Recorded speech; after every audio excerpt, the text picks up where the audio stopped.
Are you sitting comfortably? Then we'll begin.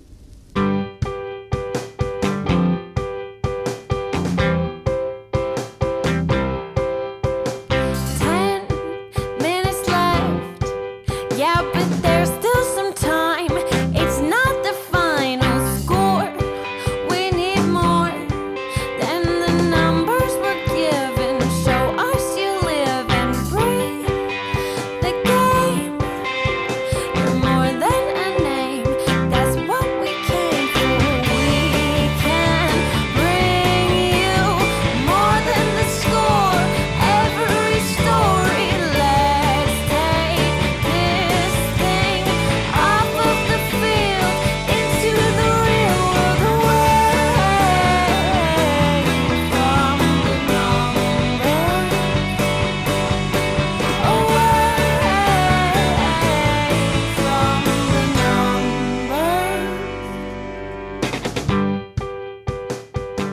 Hey, everybody, and welcome to another episode of There's Still Time, the AFTN Soccer Show, broadcasting on CITR Radio 101.9 FM from the unceded Musqueam territory of the University of beautiful British Columbia. I'm Michael McCall, And I'm Zachary Adam Meisenheimer. and we're back with another packed episode of MLS, Canadian Premier League, League 1 BC, and just general Canadian football chat.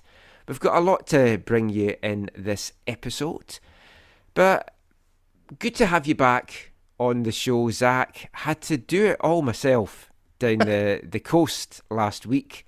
From your Just the- seaside villa? It was lovely, sitting on my deck, the views. It was a wonderful trip I had down the Oregon coast. If I was to say 3 words to you, chubby little mermaid, what would you think? Fish and chip place?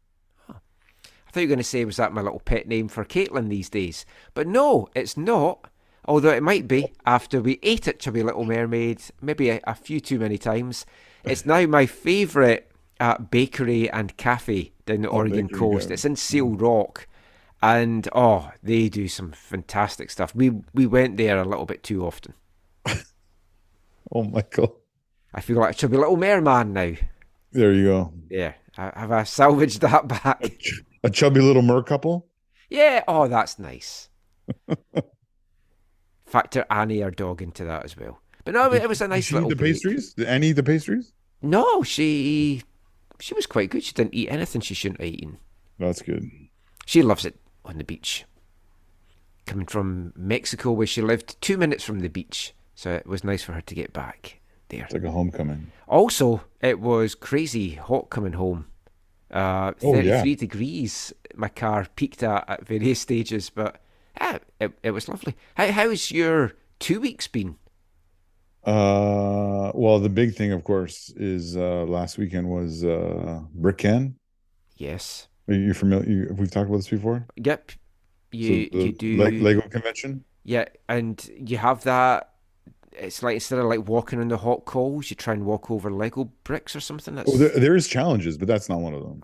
they lots of should speed. have that. That'd be awesome. Lots of speed builds and. Did you win anything? Did I win anything? I was once again. Do you know Andrew Del Bar? Yes. Yeah, he puts on a Lego football tournament, and I'm always horrible. This time, I always like get knocked out before there's like a prize. But the Lego football tournament, is the ball not rectangular? No, the ball is round, my friend. Like your friend's podcast. Hey. It's like Eve's podcast. No, we need to play sometime. It's great. It's a lot of. It's like Subbuteo, but better. I was going to say, is that like Sabia? Oh, Yeah, but much better, much better. And we play. What is it? 5 aside or 6 aside? You can set up bigger if you want. But the tournament, Andrew does an amazing job. He does it every year at Brick Can. He was also one of the hosts for the weekend, which he's an incredible public speaker. But no, I had a lot of fun. I was in that tournament. I was in the random team speed build, and I was in the master build, which is you do just because you get lots of great Lego out of it. And so I'm not a great builder, but I actually probably had my best build based compared to previous years when I did it one other year. And this one was my build was better. This time, not award winning, but better. Ah. And then there was a lot of famous Lego people. There was a bunch of Lego Masters people there from the Lego Masters TV show, which I know you and Caitlin watch loyally. Oh, yes. It was a lot of fun. And then I also, this was the most fun part. My buddy had a vendor booth, and so I had like half his booth to sell some of my Lego, which was a lot of fun. Like I'm not a salesman, Michael, but like I can sell something when I know about it.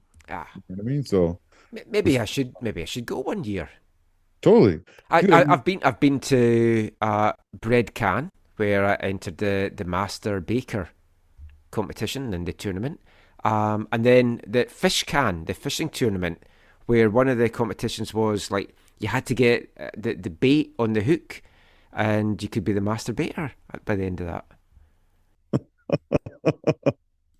oh, Michael. Classic Michael McCall. No, seriously though, we could get you in because there's a friends and family night where you can get people in. So next year I'll try and get you in. I genuinely am now intrigued by Lego soccer, so we'll look into that. We could have a night we can play Lego soccer, Subutio. I've also got this thing called Super Striker, which you push the heads down and it kicks the ball and stuff. So yeah, we'll get that sorted. It'll go with all our games nights and stuff that we're doing for the videos that we never ever do. So anyways, shout out to Andrew Del Bar. I don't know if he still listens, but he quality guy. Who doesn't? But I mean, the feast of football in the Lower Mainland has continued over the last 2 weeks, especially this weekend. League 1 BC kicked off. We'll cover that in part 3. The Provincial Cup finals as well took place this weekend. The men on the Saturday, the women on the Sunday. I went to the BB5 Croatia Provincial Cup final on Saturday night. Fantastic game. Went to penalties. There was a sending off. I heard it was the match of the night in Vancouver. Well, it was. I mean, the choice. Do I go and see an MLS match at BC Place with the Whitecaps, or do I go to the Provincial Cup final that I followed all the way from the first round through? I think I made the good choice. I think so. It was a 0-0 draw. I did come home and watch the Whitecaps game in full. I'd avoided the score. Did not know what was going to happen in it. Had a pretty rough idea what I thought was going to happen. I thought it was going to be 0-0 or 1-0 because I'd said to Felipe that's been on the show and writes for AFTN and stuff, he was at the TSS game in the afternoon and then going to that, and I was like, it's going to be a crap game. So I thought 0-0 or 1-0, and it did prove to be that, and that's how we're going to kick off this part. We're going to build. We're going to build from the worst game and work our way up as the show goes on to the excitement that is coming next weekend out in Langley. But we are going to start talking Whitecaps in this part. A second straight 0-0 draw, extending the Whitecaps' run, their unbeaten run, to 7 games. Not loads to talk about from the game itself, so we're going to talk about some other aspects coming out of it. Because as soon as you finished watching it, you text me and said, because I was at a meeting, you text me and said, don't watch the full game, only watch the highlights. I don't even remember doing that. Did I do that? Well, you definitely said just watch the highlights. Yeah, there definitely was no need. I mean, it felt like a wasted opportunity for the Whitecaps. Yeah. They dominated possession, they dominated shots. I mean, Yarborough was excellent. He was. Some fantastic saves in that Colorado goal. Colorado, they're pretty stingy defensively this year, and they were clearly happy there to go and get a point if they could, and if they could sneak something on the counter and get all 3, I mean, that would be fantastic. The biggest talking point, of course, was the late penalty that Colorado got. It was a clear penalty for me, and Javane Brown had been having a really good game. And he's got this little defensive slips that he does every now and again. So I'll take your word that he was having a good game. I saw some people ragging on him, and I thought offensively he was having a good game. They made it sound like he was not good throughout the game. No, he got a few good crosses and he was good going forward. Vanny said afterwards that he felt Javane was having a great game, but after giving away the penalty, he could just say that he had a good game. That's probably a fair way to sum up his night. But I mean, he pulled the guy, but it was a stupid challenge. I don't know what he was doing. Yeah. But the penalty, Rubio takes it, Takaoka comes up with a big save. And it's one of those where, as a goalkeeper, whenever you save a penalty, it's a good save. Yeah. But it was also a not well taken penalty. Yes. If you guessed the right way on that penalty, you had it. You had it. But it was interesting afterwards, Takaoka saying that he'd been given the prep beforehand, so he looked at his wrist as to what way Rubio was going to go, and it was right. Youssef had given him the right thing, and he dived that way. That's the kind of little fascinating insights that I love hearing stuff like that. Totally. Because you always think, oh, they've done the prep beforehand. Never think they've got it written on their wrist. Yeah. And they're just going to have a quick look down, and that's what they're going to do. Well, it's reminiscent of, for me, the shootout I went to, Germany, Argentina. I think they came out and Oliver Kahn had a sheet. He was the backup keeper to Jens Lehmann. He gave him a sheet of all their... Yeah, see that? I've seen it before, or they have it in their little bag and they take out and have a look, but not just written like that. Just little things like that just fascinate me with the game. Yeah, but I mean, it's good for Takaoka, who obviously had a bit of a up and down start, maybe to the season, a couple of goals he probably wants back, but I mean, he's doing really well. He's looking really solid there. And I mean, we'll get into some of the positives and negatives I think we can take from the current Whitecaps run. And it's a definite 2 points dropped from this game for me, but they do finish the weekend, and having come off a bye week as well, still in the playoff spots in 9th. Looking at some of the positives first. 7 games unbeaten now. They're 3 shy of equalling the record that the Whitecaps have set in the MLS era back in 2021. Interestingly, both of those under Vanni. So he's maybe a little bit maligned for some of his stuff at times, but it maybe just shows you that he does seem to get something out of his clubs, something out of these players and these teams. But if memory serves me correctly, there's a lot of draws in both those runs. Still unbeaten, but yeah. Yeah. The 2021 was a bit better because there was more wins in that because they were doing that big streak. Yeah. Now, this one, obviously, there is 5 draws in those 7 games, which is then one of the negatives because you're leaving points on the table. So, yeah, unbeaten in 7 looks great. It's the same with Colorado. They're unbeaten in 6, but 4 of those are draws. And aside from the penalty miss, they'll be cockle-hooped to get out of BC place. They're not a good road team in general. Yeah. Of their history, and so to get a point on the road, I think for them will be a meaningful boost. Yeah, like before the game they would have taken that. After it, they'll be gutted that they didn't bury the penalty. Another big positive for the Whitecaps: 410 minutes now without conceding an MLS goal, the longest streak in MLS this season. They've still got a long way to go to match the record. I had a little delve into this because, again, this is the kind of stuff that fascinates me. Houston Dynamo went 727 minutes in 2007, and that's the longest ever streak. So they've still got over 300 minutes to match that. They're not even in the top 10 with their 410 minutes. They'd need another 95 minutes to take the 10th place for the longest times without conceding a goal. Was that Onstead who had that streak for Houston? No. It was Tony... Oh, no, that was at KC. Oh, actually, it might have been Onstead. Or it might have been a mix because Takaoka's close to setting the record for the Whitecaps shutout record. But that's still got a long way to go because the record in MLS is Tony Miola from KC, who had 681 minutes in 2000. So Houston must have had a couple of keepers in that spell. Do you remember him from the 94 team? He was the goalie? Yes. I remember he kicked a few field goals or something for the New York Jets or something. Yeah. I'd forgotten about that, actually, yeah. So, I mean, Takaoka is doing well in that regard. No goals conceded at BC Place in 355 minutes. The record for not conceding goals at home came in 2000 from KC with Tony Miola. 817 minutes they went without conceding a goal at home. That's quite incredible. Another positive, they are getting the points on the board early, which you do want to get. You want to get through the first third of the season, first quarter of the season, whatever, with points on the board in the playoff spot, with the hope that you're going to just get better as the year goes on and add to those points. So I'm taking that as a positive. Yeah. Defensively, much better than the last couple of seasons. What we've used to be seeing. As I always say, you keep a clean sheet, you're guaranteed a point. They just have to find out the ways now to get more than that. And they are creating chances, because there was 21 shots created in that game. About the defensive improvement, I think also they seem to be improving on set plays, which was the bane of their existence earlier in the season.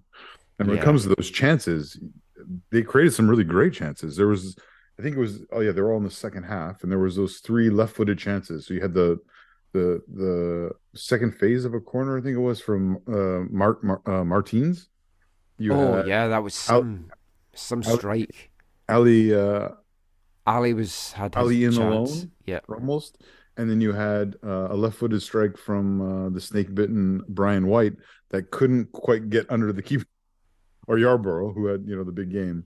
But yeah, so they created quality chances for sure, and said a number, like a lot of them. On the defensive side as well, I thought Tristan Blackman was outstanding. He had a couple of big blocks in there. There was one in the first half. Tagoka had made the save, and the rebound looked like it was going to get put away by Max, and then Blackman just throws himself in front of him to block it. Vanny spoke afterwards that he'd had a chat down in Honduras with Blackman, saying that he didn't feel that he was getting the best out of him early in the season. And he is such a key player. And we spoke before about it's been a great addition, him and Gress, all that experience. He is starting to come into his own again. And I think the way that he's playing, and Ranko's starting to find his stride as well, seems to be a player that is thriving on the confidence. So, I mean, overall, all that is the positives. You look at the negative side of things, though. There's 5 draws in that unbeaten run. 4 points have been dropped at home. And these are the games, you've got to be winning these games. You've got to be making BC Place a fortress. It's fine saying, we haven't conceded goals. But it's also, like in this case, when you drop them to Colorado. It was Colorado and Dallas. It's teams you could be fighting for playoff spots, or a home playoff berth, or avoiding the wild card game. So big games. I mean, it's fine thumping Montreal 5-0 and then getting a win against Portland, but you don't want to be losing against these kind of teams. No. Back-to-back MLS games without a goal. 4 of the last 5, if you factor in the 2 Champions League games with LAFC, without a goal. Yeah. That is a little bit concerning, because you've got Gold that's struggling just now. White got a couple of goals, but it still doesn't look great. Cordova could be back in a week or so, but where's his match fitness at? And he wasn't exactly gelling and clicking with the team before he got the injury. Simon Betcher rode that wave and has kind of dropped off a little bit as well. I'm starting to wonder where these goals are going to come from. And that's going to bring me into the big transfer news of the week. The departure of Christian Dahomey, left winger, left back, whatever you want to look at him as. Moving on to DC, left out. Moving on to DC United. 550 in GAM is what the Whitecaps got in return. 350 this year. A conditional 200 on appearances next year. Whitecaps also seem, from the reports, and kind of confirmed, that they're going to be paying his salary for the first half of the year as well. How does that work for the salary cap?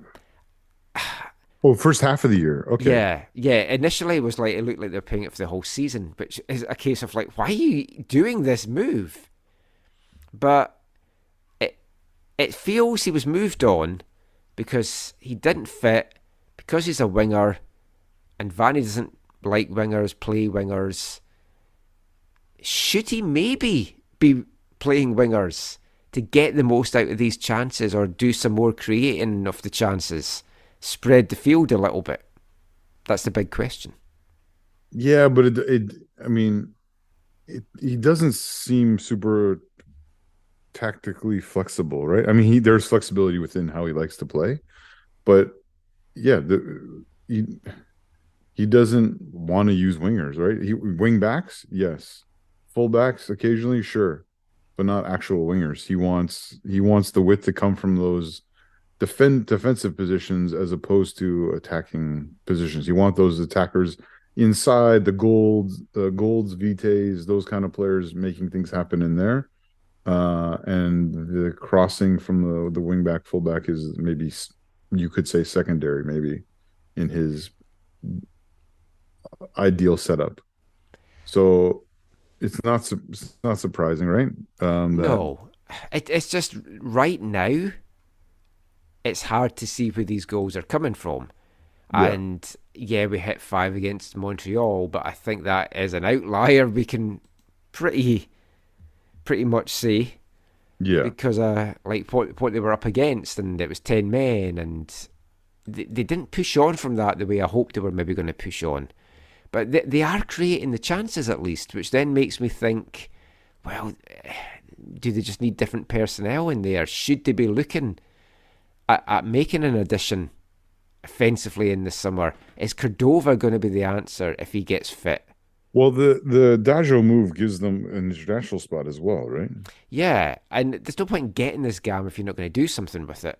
So I would hope something... Well, you say that, Michael, but if you're Greg Kerfoot, your history shows you like to use that to buy down things, so then you don't have to use your own money. Yeah. I'm not saying that's what they're going to do this time. I'm just saying they've done that plenty. Yeah, I mean, they have. One other thing I want to mention from Saturday was the crowd. It was just over 14,000 that was announced. When I was watching it back on the TV later, I was like, oh, that looks a terrible, terrible crowd. And I know Colorado's maybe not the sexiest opponent, and it was a beautiful night. Folk have find other things to do, like go to the Provincial Cup final.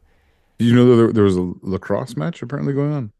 Yeah, I believe somebody did use that as a reason as to why the crowd was low. Is that what we're competing with now, lacrosse?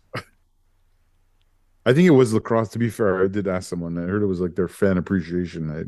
Oh. So they were giving things away or giving tickets away, and I think it was like their last game. So all the Scottish folk were at the lacrosse. Which I'd known, I would have headed to that. All I got from being at the Provincial Cup final was sunburn. Oh. Yeah, I heard it, you know. You people like to talk about the crowd or whatever, and yeah, I mean, it was a nice day, and they do have a roof, but yeah, at least the roof was open. That's true.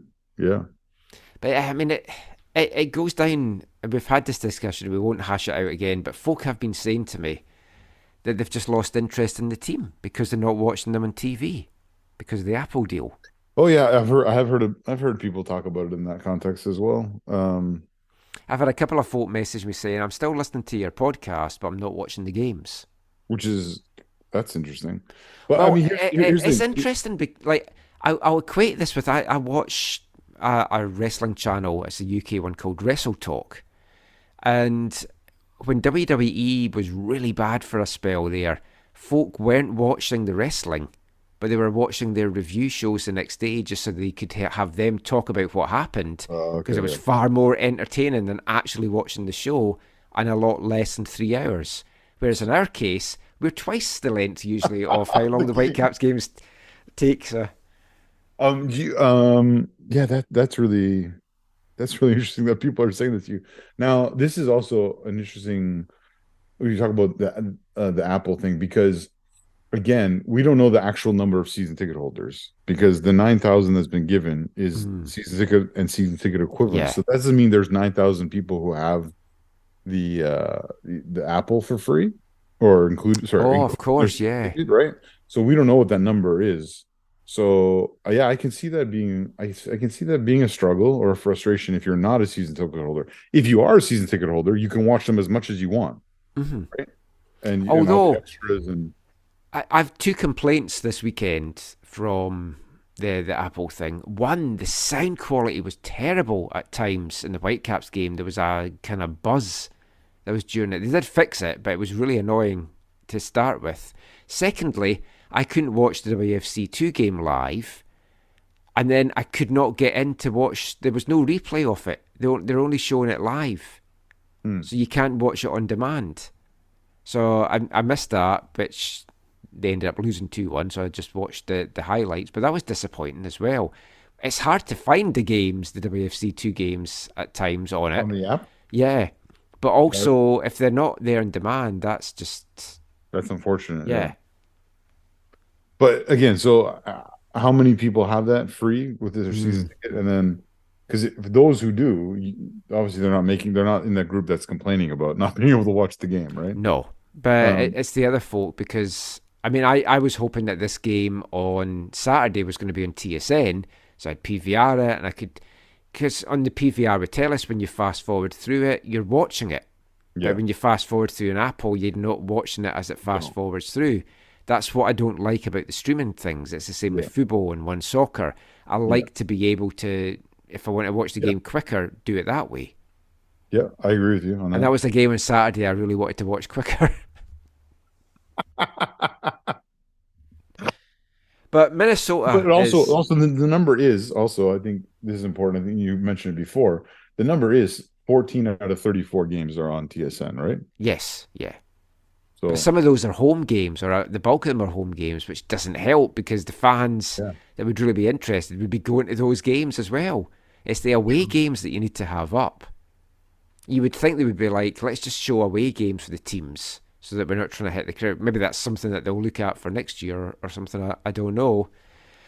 But big game coming up next. It's Minnesota's coming to town. They're sitting 7th on 12 points from their 9 games. The Whitecaps are 9th with 11 points from their 9 games, so just a point behind. It's another one of those games that you need the 3 points from this.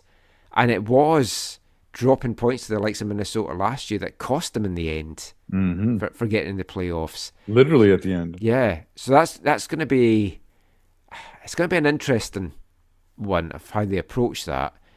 The Whitecaps have scored more goals in Minnesota, but obviously it's because they had that thrashing of Montreal earlier, and they've given up less goals in Minnesota as well.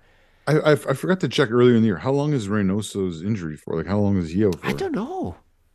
But because I have the game on my PVR of Minnesota's game from the weekend because it was on TSN on Sunday night, but I haven't watched it yet.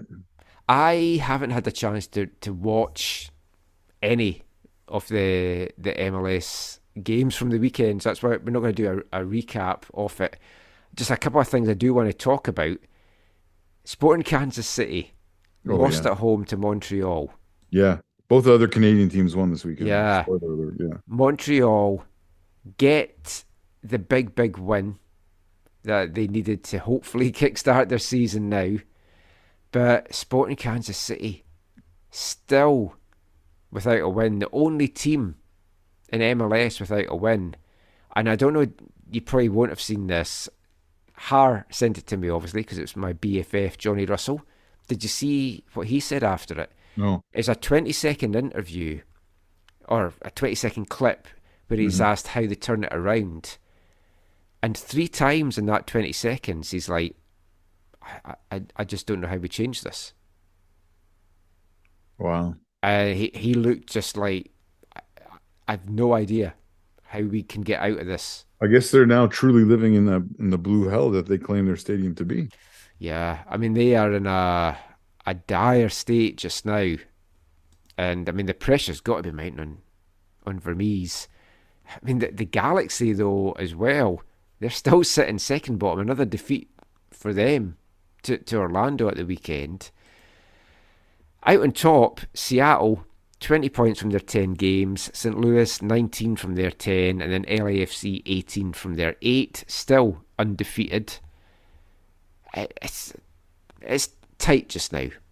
And it's as long as it stays like this and the Whitecaps keep in touch, it bodes well for how this season will hopefully end. You look at the teams that's outside the playoff places just now. Austin, I still think will turn things around. And the Galaxy, you kind of have to feel that if they don't turn things around, Vanny's going to be out. And then they're going to be a big spending spree in the summer and probably turn things around. Or will the owners get rid of some of those other guys like Klein, or is it Klein? I can't remember now. Some of the other, other people have caused issues that have kept their supporters away, right? Yeah. Well, the last little thing MLS to talk about is a little carrot that Manuel Veth dangled this week on Twitter, that he's heard that San Diego is probably the favourite now to get the 30th spot in MLS. So MLS could extend it to 32 teams, or he has heard murmurs that a team could move to Las Vegas, which obviously brought out the speculations as to who that might be. Whitecaps and Colorado were mentioned, and he said neither of those, although Colorado would have made a little bit of sense. New York Red Bulls appears to be a team that folk think could be prime for being moved, which surprised me a little bit. It's weird because they own their stadium, don't they? It's Red Bull Arena, so I would, but I mean, you look around the league and it's hard to see who else could relocate. I mean, I thought, would the Galaxy relocate from Carson? No, I mean, sorry. You mean to Vegas or to Vegas? Yeah, I can't see the league wanting that. I mean, I couldn't either because they built up the LA Derby so much. But yeah. And I mean, San Jose's got their new stadium, so you couldn't see them being a team that moved. RSL's got a new ownership group, and they've just added a women's team again. So you wouldn't see them being a team that would be likely to move. So that was an interesting one. So let us know your thoughts. Who might be the team that could relocate if it isn't any of the teams that we've mentioned?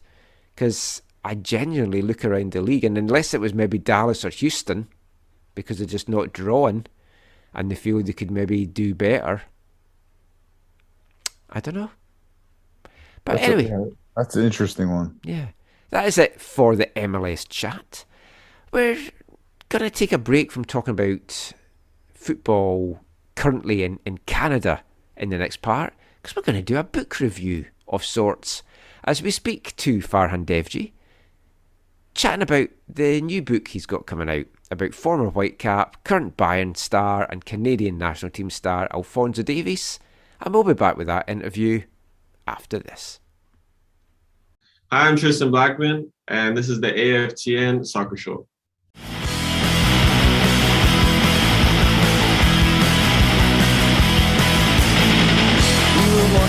Walking into worlds in the gardens of sunlight home. Bad children under a phone that help me to withhold you. I said I kiss you if you want. You got things back to front. I got a letter to send it back. I didn't like it, honey, what you had. Jack names a planet, talk to you. Jack names a planet, talk to you. Jack names a planet, talk to you. When I turned, you had gone away, so I didn't skip upon that day. Your role's feeling small, mine. Don't touch his face, you might like his kind. I said I kiss you if you want. You got things back to front. Don't mind the spelling, it ain't so bad. Things like that can never make me quite so mad as you. Jack names a planet, talk to you. Jack names a planet, talk to you. Jack names a planet, talk to you. Welcome back to the AFTN Soccer Show on CITR Radio 101.9 FM. And it's one of those exciting times of the month. It's the start of a new month, so you know what that means. Yes, there's a new Artist of the Month here at AFTN. And for the month of May, we've gone back over to the UK, which we do for most of these, it has to be said, and a band that first came to prominence in the early to mid-90s. You could say they were part of the Britpop scene, because they did come out when all the Britpop music was at its height around the world. A very different kind of sound, though, to a number of the bands, though, that were in that Britpop scene. From Downpatrick, County Down in Northern Ireland, three-piece that soon became a four-piece band called Ash. That was their debut single, released in 1994. It was also on their debut 7-track mini album called Trailer, and that was Jack Names the Planets. And that's the first of two songs from Ash on the show tonight, and we'll also have some great stuff from them all month long. It wasn't the band I initially had planned to have on the show for this month, but on my trip down to Oregon, I dug out my CDs to play in the car, and I thought, I've not listened to Ash's greatest hits for a while, and thought I'll dig that out. Played it on the way down, forgot how many great tunes they've got, thought they've got to be Artists of the Month for the next time we do it, and that is what they have become. So that song there, Jack Names the Planets. Maybe one day we'll see a planet, or at the very least a star, named after someone who could, should, become Canada's greatest men's footballer, Alphonso Davies. And of course we all know the rise of Phonzie in Canadian football. It's been a pleasure to kind of chart his rise and cover the early part of his career when he was here in Vancouver as a Whitecap. We were lucky enough to be one of the sites, and I was lucky enough to be one of the people that got the most access to Phonzie whilst he was here. Robbo, very protective of the player, didn't want him doing tons of media interviews, but trusted us to handle him properly, and we got to speak to him loads over the years. Someone that got to speak to him even more than that, though, was Farhan Devji, who was working for the Whitecaps at the time.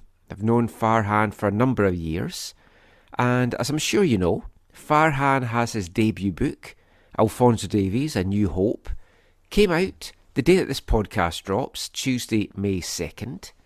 Got a chance to sit down with Farhan last week just to talk about the book, the rise of Phonzie, everything that went into bringing this out.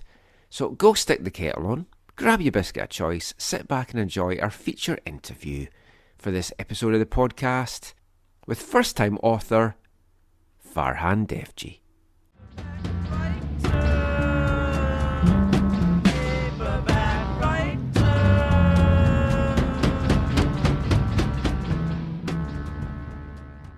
So delighted now to be joined on this show by a man I've known for many a year from his time working at the Whitecaps. He's now a published author and a very exciting book that he's got out as well. It's getting a lot of good publicity and plaudits just now.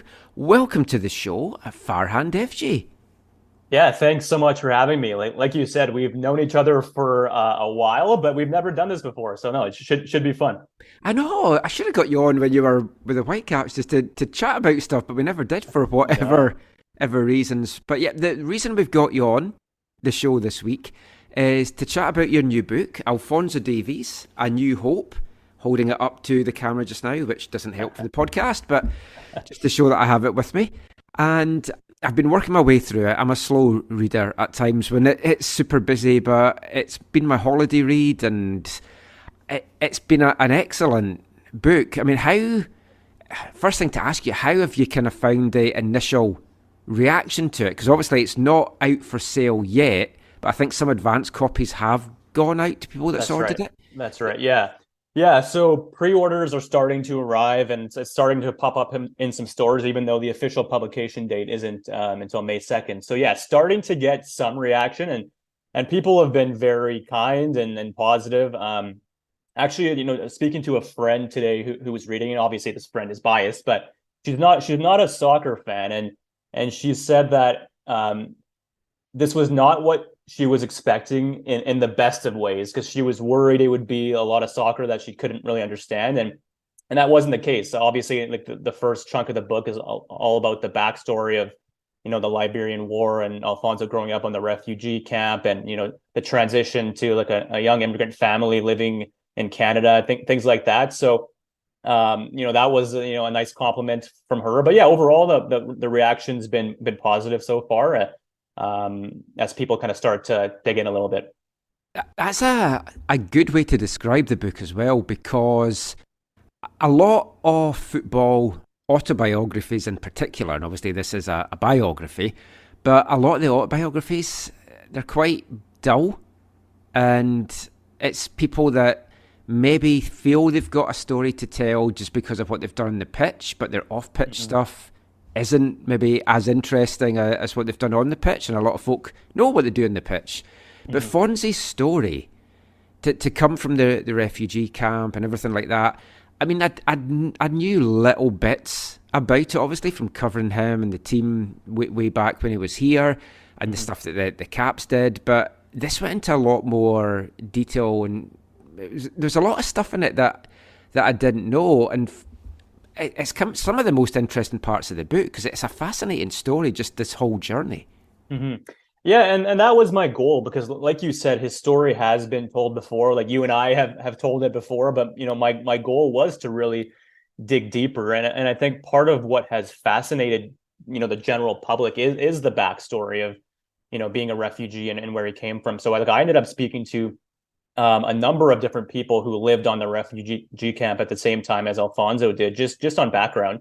Other refugees themselves, some people with the UN Refugee Agency, some others who were like volunteering with various aid organizations, just to get a full picture of like what life was really like there, and why it wasn't obviously an ideal, situation to be living in, let alone kind of raising a child. So yeah, I really challenged myself to, at every chapter of his career, just really to dig deep and kind of find some unique voices and find some, some untold stories. There's a line that you have, I think it's in the very first chapter, where you're telling the story of the camp and the fact that not everyone can afford fresh water because you've got to pay for the clean water, which I didn't know. I just thought that was automatically provided. So then folk are drinking dirty water or having to travel miles. And like the line that really stuck out is Alphonso Davies shouldn't have made it. And when you think now what he's become, it's just one of those stories that you look back and there's so many what ifs, because he could have ended up in the US where his family wanted to go. Yeah. And he might never have moved from like Windsor, where they first landed, to this part of the world. And would he have developed the same way in the East? Where would his journey have taken him? But the fact that so many people just don't even make it out of those camps as children, and now you've got this guy that is like an international superstar, it's just incredible. Yeah, and you're right. Like, actually, one thing I learned, I was like shocked, is that less than 1% of the world's refugees are actually resettled to like a third, they call it a third country. Yeah, every year. I couldn't believe that when I read Less than 1%, yeah. So the rest of them are either staying kind of in that country where they found asylum, or they're having to kind of go back home to where they were forced to flee in the first place, right? And it usually isn't still an optimal kind of situation in terms of the climate there. So yeah, like I've said this before, but like, it seems crazy to say, but Alphonso and his family were actually like among the lucky ones when you think about it that way. And obviously they were given this opportunity and they, embraced it and, worked hard for everything they've earned. But yeah, it really is, crazy to think of that. There are lots of people around the world who aren't kind of, afforded those same opportunities. Yeah. I mean, back in the UK where I'm from just now, and we won't get into a big refugee discussion, but it's like the way that they're treating people there just now, and they're shipping them off to Rwanda, and they're trying to turn people away. But in Canada, we've got a country where it embraces that, and I think it was 1 in 4 was the stat in your book of people that's come to people in Canada that have come from outside of Canada, and you see it walking about Vancouver, and it does feel different here. So the fact that him and his family were just over 1,000 folk, I think it was, from the camp came to Canada. I mean, that's remarkable. And his parents as well. I mean, they're so proud of him. We obviously know that from stuff that they've done before in videos. But when you were speaking to them for the book, how did they feel about a book about their son coming out and the chance also to tell their story a little bit? Yeah, I mean, so full disclosure, like they, they didn't want to, share anything further. They're very private people. So, I did obviously reach out via his Alphonso's reps, and they politely declined it. They've shared what they wanted to share. So, the stuff you hear from them in the book is stuff I drew on kind of previously in terms of what they previously said. But yeah, and I think that's part of the story too. Like it's a very private family. Like, they didn't expect the spotlight. I think they've only ever done like 2 or 3 interviews in their life. But yeah, there's no doubt that they're very proud of Alphonso, and Alphonso's still trying to make them proud, and that's something I kind of got from him towards the end. Is like, obviously we know about that promise he kept his parents. He kept his parents when he left Vancouver, that he's not going to change. He's going to be a good person, and that's something he's still trying to keep. So yeah, I think they're very proud of each other. It's tough as well, because when you get that amount of fame and that amount of spotlight, and I know from speaking to some folk that cover German football, like he doesn't trust the media, and that's understandable. I do wonder if part of that is ingrained into him as well, just because the Whitecaps didn't really let him speak to the media much. So whether he, from an early age, he's like been taught, the media are bad people. Which, to be fair, like based on UK press, they can be horrible to footballers as well, and they love to build people up just to knock them down. But like, we've known Phonzie since he was 15, and probably in his time in the Whitecaps, you probably spoke to him the most, and then it's probably me after that, just because like Robbo was very protective of who got to speak to him and who he trusted to speak to him. But he was always so humble back then. And I always remember doing an interview with Pama Ducat, and we were sitting in Swangard, and then he just came over and sat down and was just listening to us chatting, just like a normal kid. And even I was at WFC2 training or academy training, and he would go and be the water boy for them because he just wanted to see his friends and go and do stuff like that. And he still seems to have that kind of humble side to him, even though he's like a big TikTok, Twitch sensation and all this stuff, but he doesn't seem to have changed that much. Yeah, and that was a common theme, and with all these interviews that I did with people who are still close to him and still in kind of daily communication with him, that's the one thing they stress. Like, he's still the same person. Obviously, there is a lot of fame, and a lot of his life has changed in a lot of ways, and that can be a lot for people to deal with, and I'm sure it's a lot for him too. But yeah, the one thing people continually stress is that he's the same kid he was back then. Like, he treats people the same way, still has that smile and that humility. And yeah, I think that's another reason why, people are just have this kind of such an admiration for him, So the book, what was behind you wanting to do this? Had you always wanted to be an author? Had you always wanted to bring a book out? What was your inspiration for doing this? Yeah, so I did always want to write a book. That's something that's been a dream of mine for a really long time.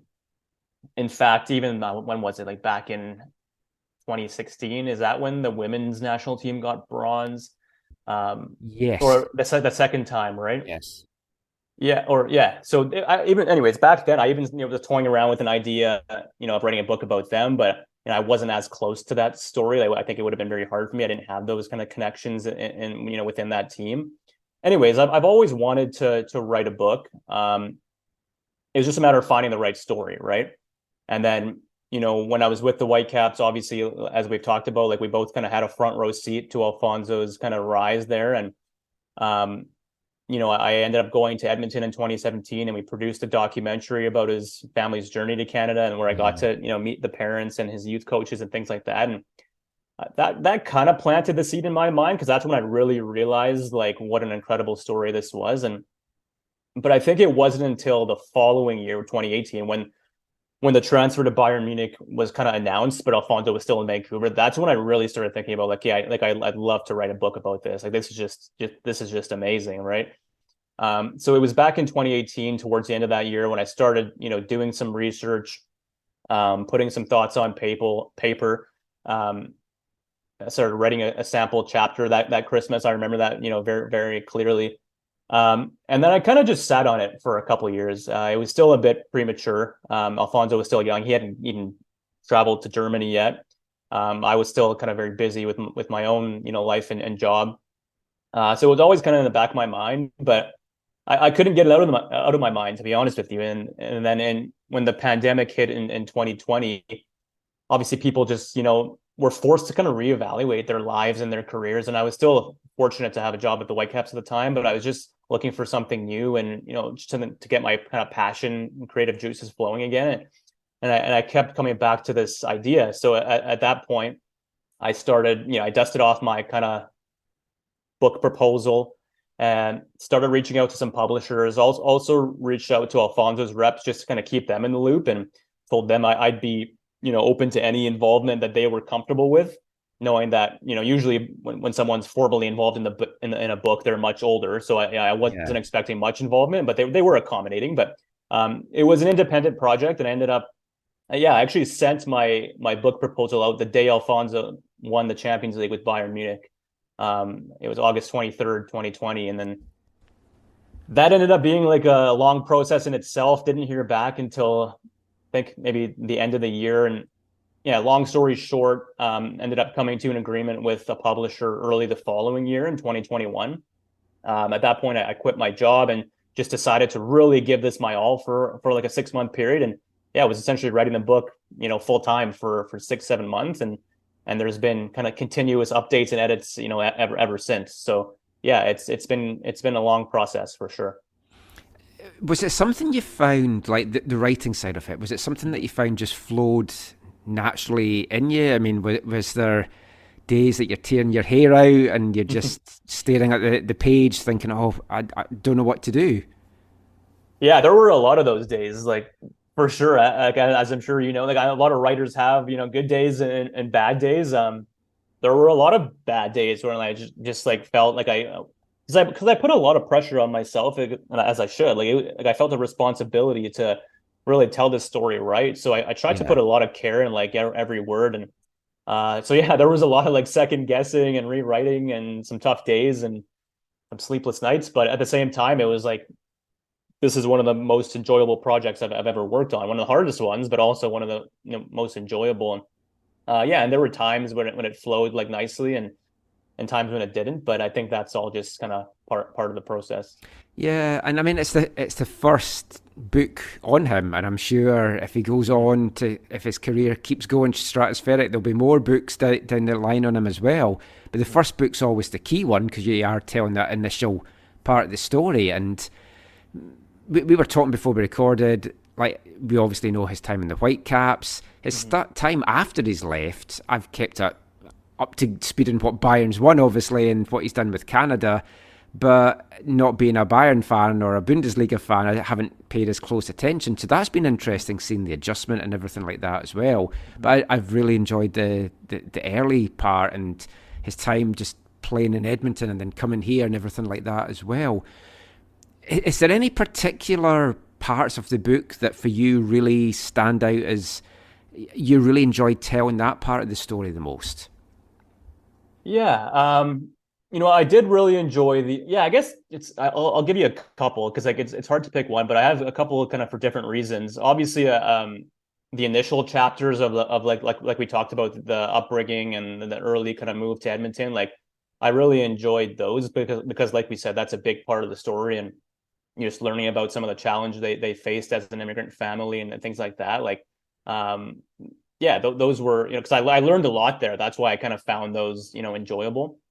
And then, obviously as like a soccer kind of nerd, and, we were both kind of there at the time, the chapter about the transfer to Bayern Munich, like that I found to be quite enjoyable just because, just getting the perspectives of kind of different people who were part of that. So obviously speaking to Alphonso's agent, kind of got their perspective, but then also the perspective of the Whitecaps, the perspective of Bayern Munich, who had like a very different kind of experience, obviously. And then also speaking to people from like Stuttgart and Manchester United who were kind of chasing Alphonso at the same time. Like that was a lot of fun. And that would have been like such an overwhelming time for Alphonso, because even speaking to like Kai saying like he was getting calls from like random people saying like put me in touch with Alphonso, and he's like, no, I'm not his agent, you don't get to kind of call me.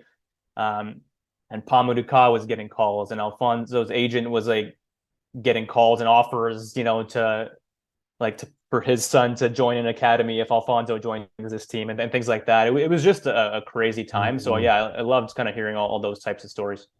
Yeah, I mean, that time, it was good that he signed the deal when he did, because otherwise the rest of that season, that circus would just have gone on and on and on, and it would have really just taken away from everything. So, I mean, signing it when he did turned out to be perfect, and I think it has been the best move that he could have made.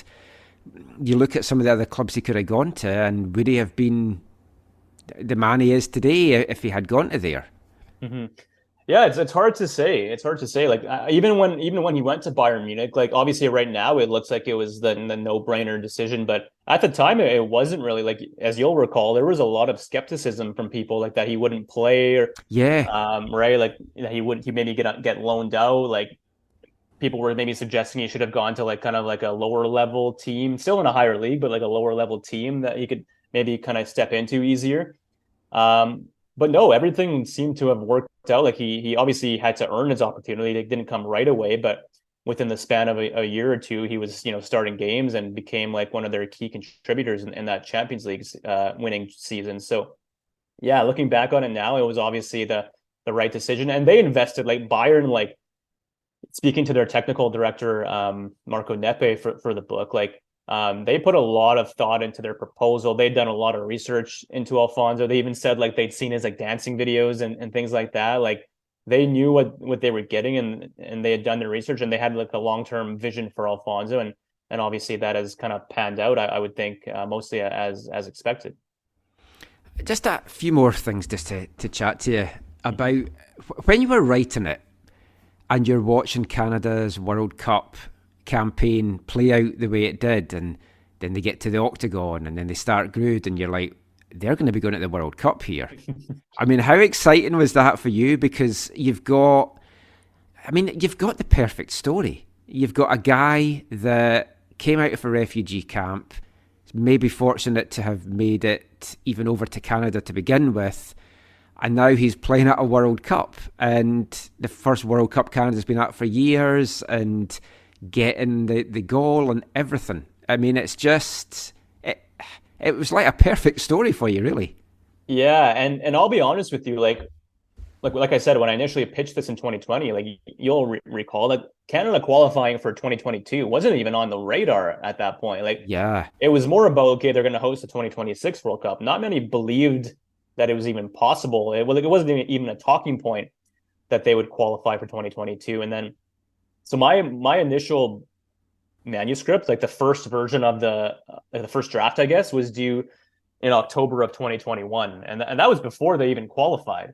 So like, yeah, there were obviously at that point you kind of had a sense that they would, but it wasn't official, and so there were a lot of updates after that point, because we even had a discussion like, do we rush to get this book out in time for the World Cup, or do we like take our time and make sure the World Cup is included?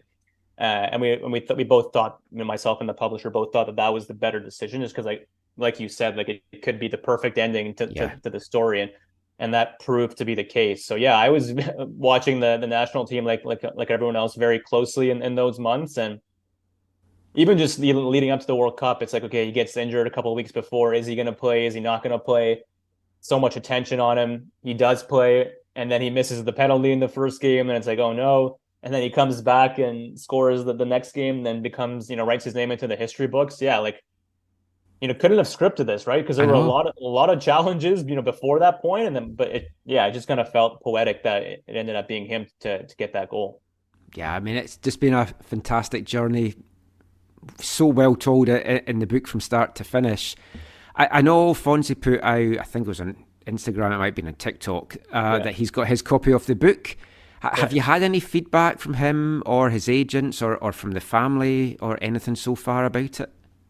Not like so much in terms of like I don't know if they've all read it yet, but yeah, certainly like I said, like Alphonso and his reps have been accommodating through this process, and yeah, we obviously sent them all copies, and yeah, it was nice to kind of wake up the other day and see that he'd shared the book on his Instagram and tagged me, and I'm obviously appreciative of that, and yeah, not surprised by any means. Like I think that's just the type of person he is. So yeah, I'm definitely grateful to everyone kind of involved in this camp for, you know, they've opened a lot of doors for me through this process, even though they weren't like formally involved. They didn't have to do that, but they did, and yeah, definitely kind of grateful towards them for that. What's next for you then? It's like, would you like to do this again, or has that got the author's bug out of you, or was it such a painful process at times that you're like, I'll just give it a few years before we look at anything else? Yeah, that's a good question. It's a good question. Like, I would love to do it again one day, but yeah, certainly not right away. Like it definitely has to be the right story, right? Because like, if I wasn't passionate about this story and I wasn't kind of close to it, I don't think I would have been able to do it, because it was such a yeah, a lot of hard work over the, you know, a long process over 2 years. So yeah, I would say I really, if there is another story that I'm passionate about and kind of feels right, I would love to do it again, because like always, even back in the Whitecaps, like what I really enjoyed doing was telling stories in detail, and whether it was in the form of like mini documentaries that we did with people like, you know, Alphonso, Kendall, Brett Levi's, Inbaum, like I really enjoyed that kind of stuff, but also just the long form like writing, like that. I've always loved kind of going deeper, and obviously a book kind of lends itself to that. So yeah, if there is another opportunity at some point, I'd love to do it again. But yeah, as for now, yeah, we'll just have to wait and see. I always enjoyed the documentaries that you did at Whitecaps. They were fantastic. I always remember that Phonzie one as well.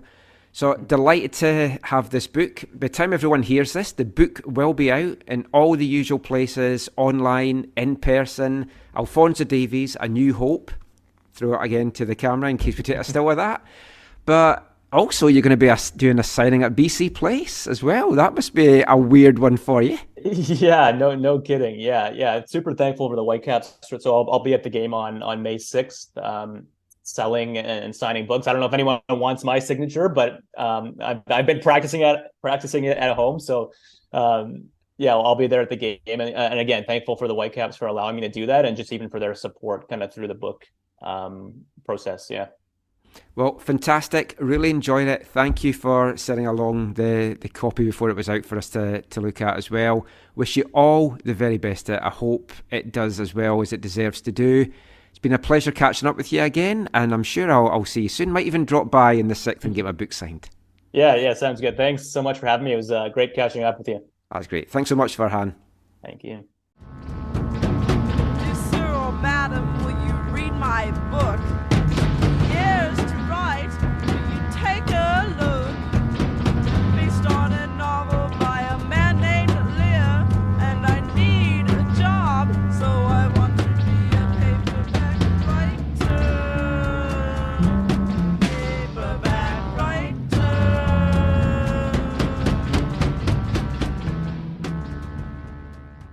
Farhan Devji there, just chatting about his book Alphonso Davies, A New Hope, out on May 2nd. You can get it in all the usual places, in the bookshops as well. As I mentioned there, Zach, I haven't finished it, but what I've read so far, I'm enjoying it. Phonzie's story, it is just one of those, I mean, you could use the phrase rags to riches, but I mean, it's a great story coming out of the refugee camp. It shouldn't have made it out. So many children sadly didn't. And when you see the man that he's become, and also the player and the footballer and the global phenomena that he's become as well, it is just an absolutely incredible story. So it's good to see it documented. I'm sure this will be the first of many books about Phonzie in his career. Yeah, for sure. I haven't read it yet. I'm looking forward to reading it one day. But yeah, I mean, the subject matter is, I mean, someone that is, his story is amazing. He is an incredible footballer. I don't know him as well as I know some other footballers that have come through this community, but what I do know about him is Yeah, all positive. It's all positive, right? And so, um, yeah. Was there much other talk about Star Wars in the book that you read? Not much. Is that title right? A New Hope, right? Yeah, It's like they talked about Phonzie and Star Wars. Bayern not being the Champions League champs, and that one day the Empire might strike back. Oh my! You haven't got to I don't have a lot of Star Wars references I can go with here. Yeah, you can't. Yeah, that's too bad. May the 4th this week. You should have some Star Wars. That's when it should have been released instead of May 2nd. Yeah, totally. Oh, he's slipped up there, Farhan. Yeah. Oh, today is the release day. Today, well, right now it's the release day. Yeah. There you go. Yes, because we are recording this very late. Very early on Tuesday morning. Yes. But it's going to be out the day the book's released, so make sure you get your copy. And as mentioned there in the interview, Farhan will be signing copies at BC Place. I was going to say during the Whitecaps game. Before the Whitecaps game, I imagine, and not during it, unless it's another 0-0 draw and folk might want to just go and get their book signed during that instead. But that is it for this part. We're going to be back chatting League 1 BC and Canadian Premier League after this. Hi, I'm Alphonso Davies, and you're listening to the AFTN Soccer Show. Oh yeah, she was taking me over. And oh yeah, it was the start of the summer.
Welcome back to the AFTN Soccer Show on CITR Radio 101.9 FM.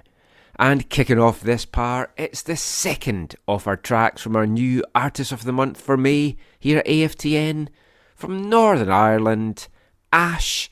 That was one of their biggest hits that they've had in their career. Their 8th single, the 5th and final single to be taken from their debut album, a classic debut album, it has to be said, called 1977, released in 1996, has made a number of the lists of all-time best debut albums, or top 500 Enemy have had it in their albums of all time. That was their second highest charting single in the UK, came in at number 6. Oh yeah. And the lyrics there go, oh yeah, she was taking me over, oh yeah, it was the start of this summer. And although the song is talking about events in the month of June, it certainly felt like it was the start of this summer, this past weekend in Vancouver.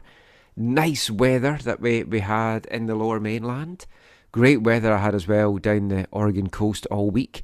Driving up on Friday, it was crazy weather. The car peaked a couple of times at 33 temperature-wise. It was just glorious. Drive up, we got our dog Annie out on the beach a couple of times in the sun. She had a great trip down there, as did we. It certainly felt like summer was coming after several months of rainy and cold weather. It's maybe not quite here yet. If you look at the long-range forecast, the rain and the colder weather is going to be coming back in. But we've got a brief glimpse of the summer there for what was the start of the League 1 BC season. the new 2023, the second season of the league. Got off to a great start, 4 matches played over the weekend. TSS Rovers and Nossamot FC kicked things off with their women and men's double-header at Swangard on Saturday afternoon. We also saw the first ever games played by new team in the league, expansion side Harbourside FC out in Nanaimo. They drew over 1,000 fans in for their first ever games, so that bodes well for what holds in store for them as well. On the men's side, 3 draws in the 4 matches. Rivers, though, lead the way after a 2-1 win over Altitude in Kamloops on Sunday. For TSS Rovers, it was a very short-handed TSS Rovers side. A number of their players were playing in the Provincial Cup final that took place later that day in Burnaby. I've got to say, absolutely shocking scheduling decision by BC Soccer to have the men's final on the Saturday. You kind of knew what teams had a good chance of making it in. You kind of knew what League 1 sides those teams were playing in. Why they didn't have the final on the Sunday so that players could play in both is beyond me. But it did mean that TSS Rovers were very short-handed for that. 6 players missing because of BC Provincial Cup duty. A couple of other players out with injury as well. But the men turned in a battling 0-0 draw with Nossamot FC. Nossamot playing their first games rebranded from Varsity FC under new ownership with Hope and Health, doing a lot of work with Indigenous youth and having some Indigenous players on the side. It was an entertaining 0-0 draw. TSS certainly will rue not coming away with all 3 points. I think they kind of dominated proceedings with a far better team despite being short-handed, so that does bode well for them for the season to come. Got a chance to chat with new head coach Darren Rusher after the match. Darren taking over from Will Cromack. Will is in charge of TSS for the Canadian Championship run, but it's Darren Rusher that's going to be the head coach of the team moving forward. Here's what he had to say after the game.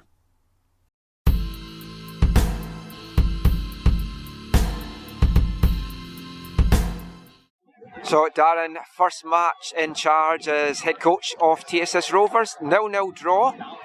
All things considered, the amount of players that's missing, do you look at it as a good point gained, or are you a little bit disappointed you didn't take all 3 from that? A little disappointed, yeah. I felt like we could have gotten something a little bit more from this game. We had a couple very good looks at goal. We didn't take them.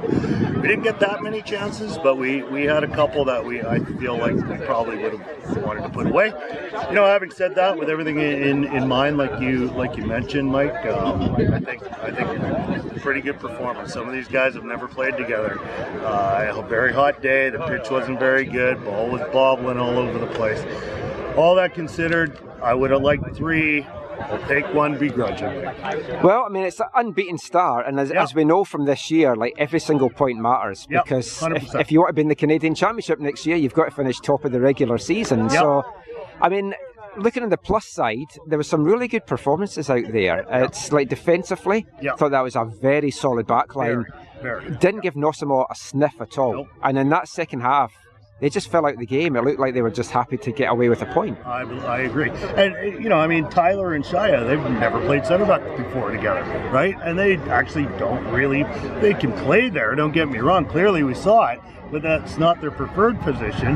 But because of our situation with players' conflict and injuries, they went in there and they did the job. Like I said to all these guys before the game, you are all good enough to be on this field at any time, no matter who's around here. You have to believe you can go out there and boss this game. And they did what they had to do, those two, definitely. And of course, we know Fugo and Nico, they're going to give it what they do.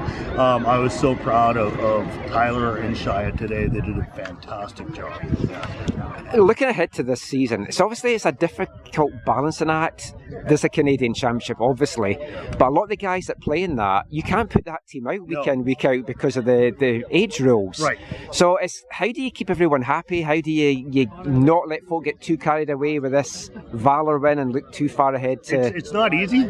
We've been resetting them this week. We gave them a couple of days off after the Valor game, and then first couple of days of training, we're not quite at the standard that we wanted. Towards the end of the week, it got a lot better. And again, it's kind of continuity. So how are we going to keep happy? There's lots of opportunities here. And because the squad is so good, unless you're out there sort of taking your opportunity at every single moment, there's somebody very good waiting to give it a shot. And so he holds them all accountable. Nobody's safe here. No matter who you are, our squad is so deep and so good that everyone will be challenging each other and they'll get an opportunity. Just last thing, your first game in charge as head coach of the first team. I know you've been in charge of the under-21s and at youth level. How was the whole experience for you? It was a little bit, it felt a little different. I'm not going to lie, preparing for today, all day today, the problems we have with Comet and just getting staff focused, and all that stuff. It was a little bit nerve-wracking. I had to run from my game. I got stuck in traffic. But it just really feels like it did before. So I think getting this one out of the way for me personally is going to kind of calm it down because of the mix. We had so many players that were missing and so many injuries, and we weren't sure, and the day was hot and the field was terrible. So all that stuff considered, and us coming out of here with the draw, I feel good. I feel like we're setting the right tempo, and we'll only get better each and every game as we play now. Well, let's hope so. Good luck for the rest of the season, and we'll see you next week. Yeah, thanks, Mike. Thank you.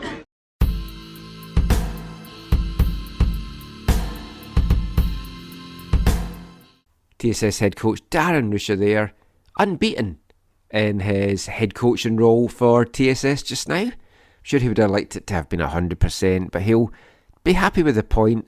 And the way that the table is looking as well, it's not been a bad point to get.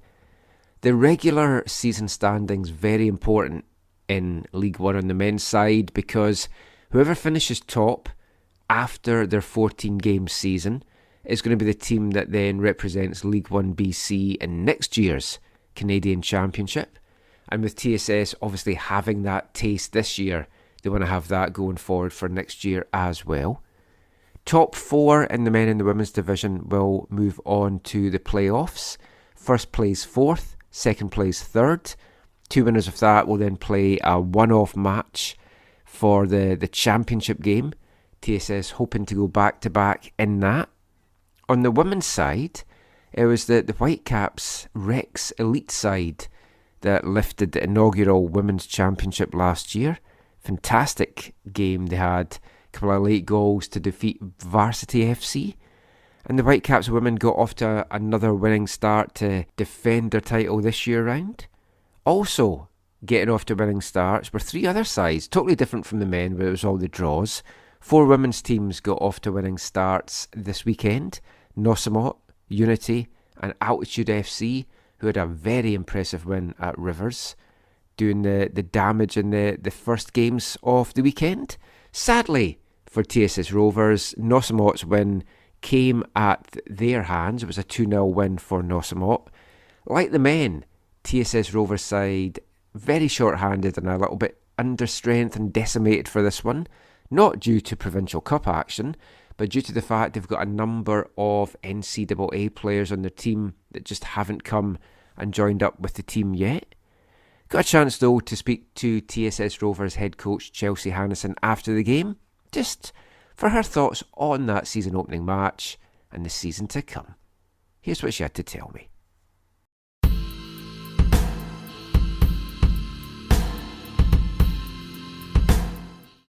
So Chelsea, first game of this season under the belt, 2-0 loss to Nossamot.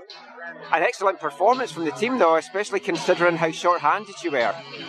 You know, yeah, I think going into this, one of the biggest messages with the group was shorthanded or not, 11 players on the pitch, and every 11 player needs to show up. So of the players that we had for this match and going in, we had a plan and they committed, and honestly, it was refreshing and just exciting to see them battle together and gel together so quickly. Defensively, some amazing performances out there today, and considering that you don't have maybe your what you would think of as your starting backline there, but I mean they were just blocking everything and putting their bodies on the line. Yeah, and you know what? And those are the players that make my life miserable, because that's a good team. That's a great team. They're fit, they're strong, they're fast, they've got good organization going forward, and they handled it as if it was something they were familiar with. The players showed up big, yeah. At the other end of the pitch, I thought Vert was outstanding out there. She just put in an amazing shift. Talk about this team offensively that we're going to see in the future sort of weeks, because it's a long season. You just need to finish top 4 right now to get into the playoffs. Is that kind of the message to the team? Just keep doing it? What can we expect from the team? You'll see definitely our true TSS Rovers DNA. Like, we have a certain way that we like to play, but then also you have a lot of players that are incredibly intelligent on the ball and creative in that attack mindset. So there's going to be a lot more threats in behind lines. There's going to be a lot more surprises, I would say, just in the individual efforts. But then also, just like we saw today, the camaraderie in 2s or 3s and moving forward with the cohesiveness is something that we have been working hard on and we hope to continue moving forward with. Just last thing, second year as head coach of this team, what have you learned about yourself from year 1 to year 2? I would say that the players will always surprise you, and that's my favorite thing. There's times going into these games you do only so much, but at the end of the day, you invest and trust and really believe in these players, and I have yet to be let down with this group and yet to be let down by any of the players. They are phenomenal and full of surprises, and that's my favorite thing about this job. That's great. Thanks so much, Chelsea, and good luck next week.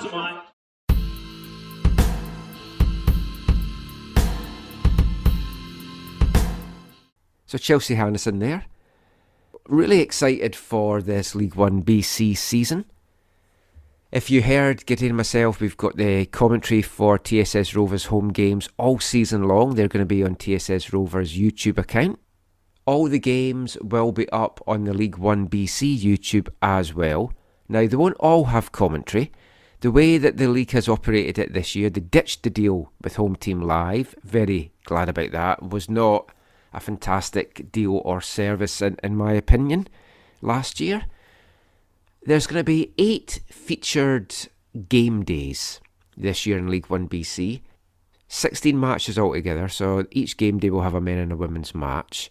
Those games will be broadcast in full with commentary on the League 1 BC YouTube channel and also channel 1993 on Telus Optic in BC and Alberta.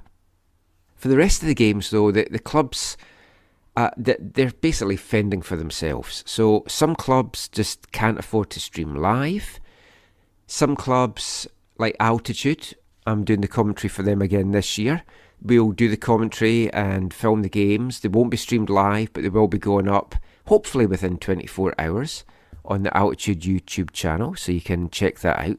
With the first experiment of that for the Vancouver FC friendly that they did, and that went very well. TSS Rovers are streaming live, as I believe are Highlanders. But these, I think, are the only 3 teams that are doing commentary. I guess we'll find out over the next couple of weeks as everyone has their home opener. A little bit disappointed that teams like the Whitecaps have not chosen to go down the streaming or the commentary route. But it is what it is. Maybe there will be some changes for some of these teams as the season goes on.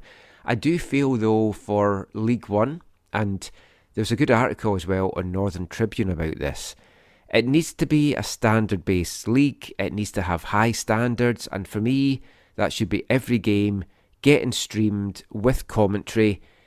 If you can't do it live because of the cost, fair enough, but at least get that commentary up within 24 hours. It does a better service for the fans, does a much better service for the players as well, who are trying to get recognised as well. So that is it for the League 1 BC chat for this episode. But we're going to finish the show by turning our attention to the Canadian Premier League, because there's a big weekend coming up here in BC.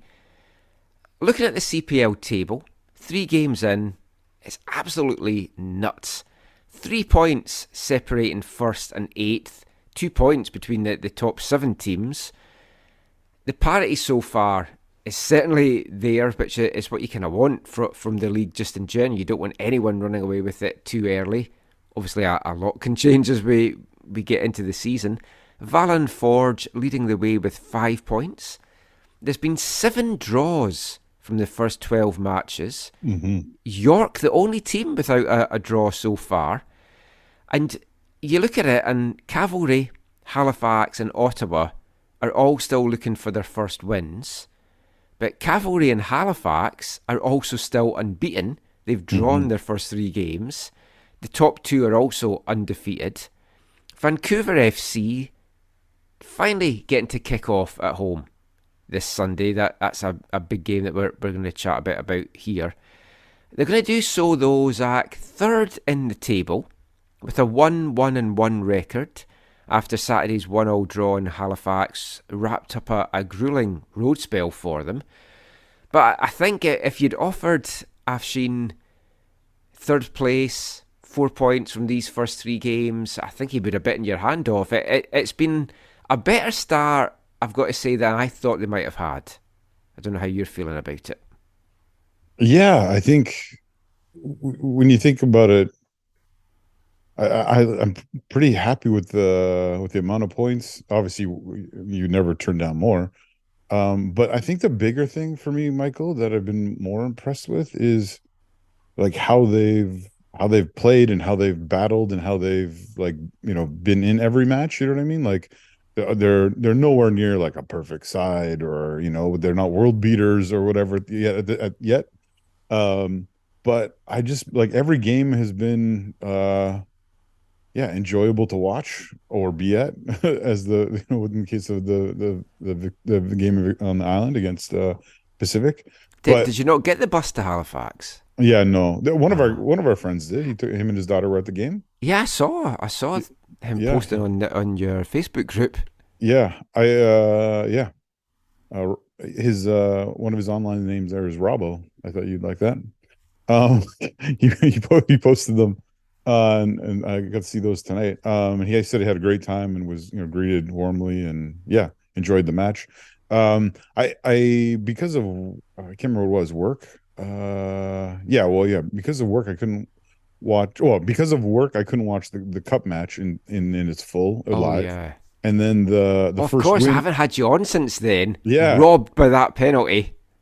Yeah, I mean, I can that wasn't a penalty for sure. And in anywhere in the world, that's not a penalty. And then I think that York wouldn't have had too many people on their side had a penalty been given against them at the end as well. Yeah. But I was thinking about as crappy as it is and as frustrating as it is, I don't know. Maybe I'm just old now, Michael. It's just that's a part of football. That's an old part of football.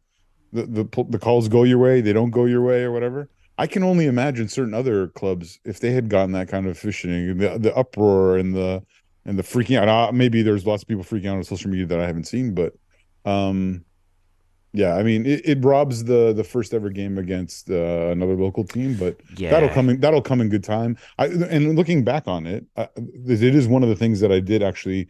I think was good for Pacific. The fact that they saved that BC derby for a little bit further down the road when they were an even better side, I think worked very well for them and is why, quote unquote, BC is purple, right?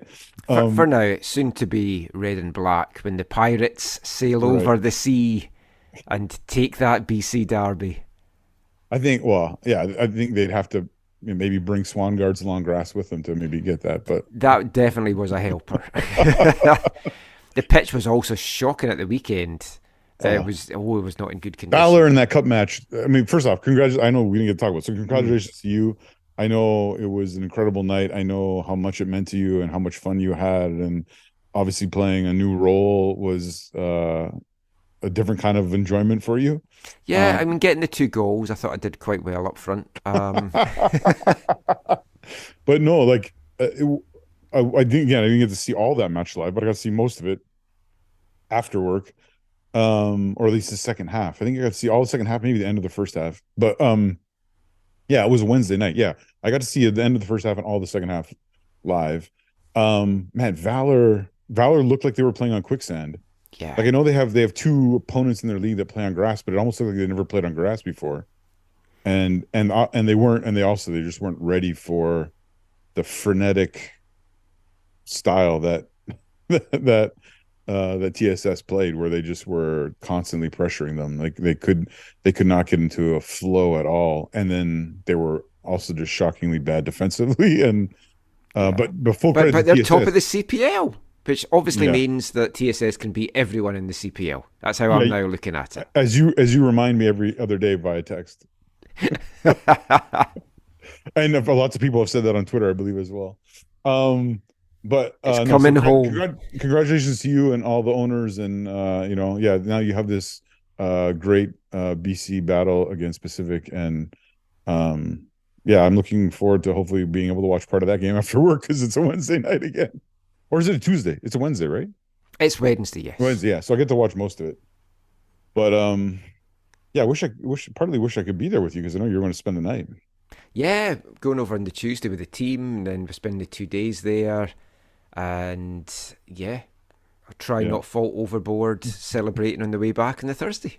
But in all seriousness, though, CPL and the Voyageurs Cup, they do need VAR, like in the long run. Yes.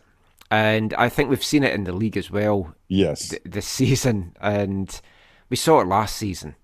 Yeah. And although I am old school, and I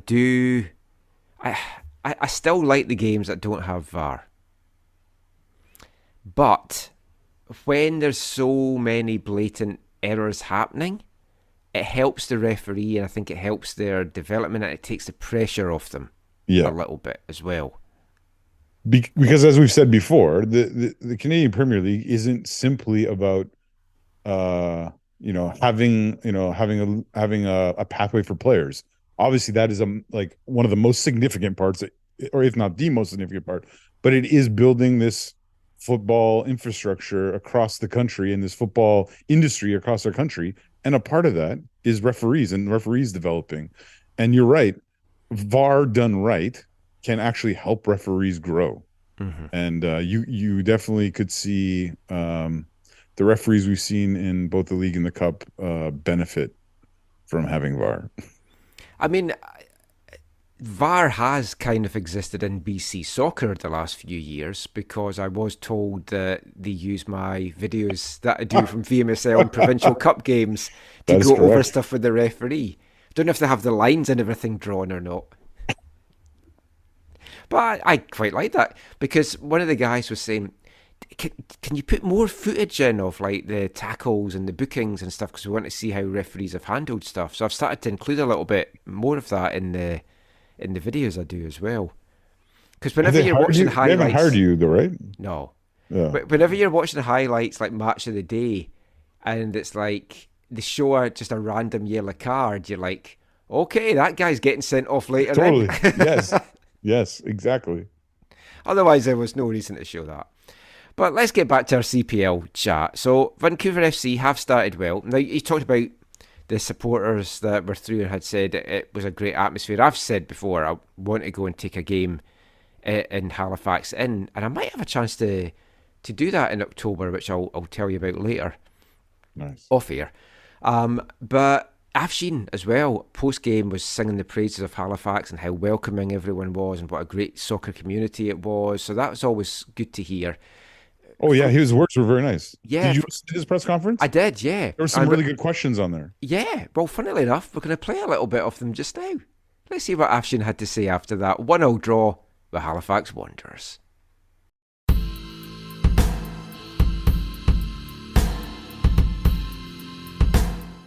About the game, I think we started slow, and it's normal sometimes when you travel so far. the 4-hour time difference, then the travel. One of my players arrived 1 minute late to our team meeting, so he missed out to start in the game. And we gave a chance to a young player who had never started as a professional on the pitch, and he didn't have a very good start. And I had to make the change. I think once we made the change, we found the balance in midfield. We played a little bit more aggressively and started winning things in the middle of the park and creating a little bit pressure and creating opportunities. And I think we deserved that goal because we created multiple chances in the last moments of the game. I was hoping at halftime that we can sort it out and in the second half even play better football. But unfortunately, I think we didn't have the legs, even though we had the will.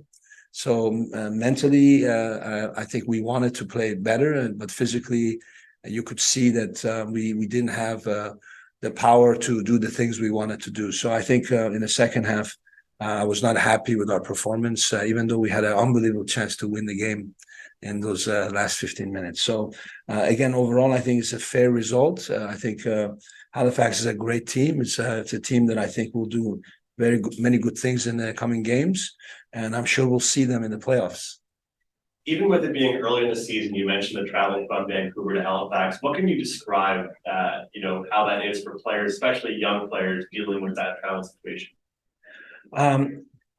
This is the first time I'm traveling so much across Canada, and when I came to Vancouver, it was my first time in Canada, and I'm amazed how vast this country is. And as I was flying with the plane and looking through the window, I was really shocked how big it is. And the flight was, if it's direct, I think it's easier, but have to sit in Calgary and then wait and then get on another flight, that really takes its toll. And I think young players, they struggle not just with the physical part; it's mostly the mental part.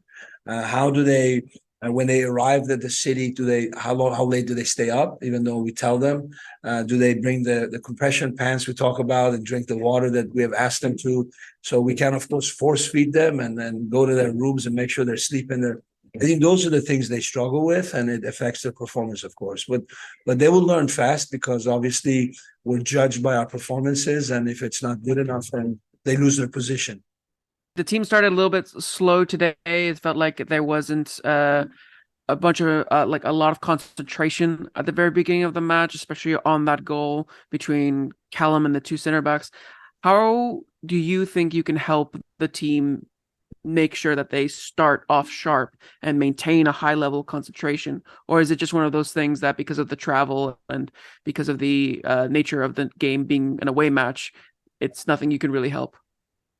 Well, obviously we have to do something about it because when you go on the road and you take an early goal, it's almost becomes an impossible mountain to climb.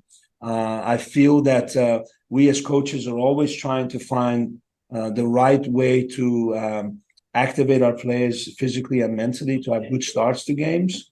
We do it from meetings that we have tactically, individual meetings, group meetings, from training even the day before, from the recovery we do in the pool, and all the things the medical staff does to get players to overcome the long journey. And then, of course, you come to the stadium, you expect a good warm-up.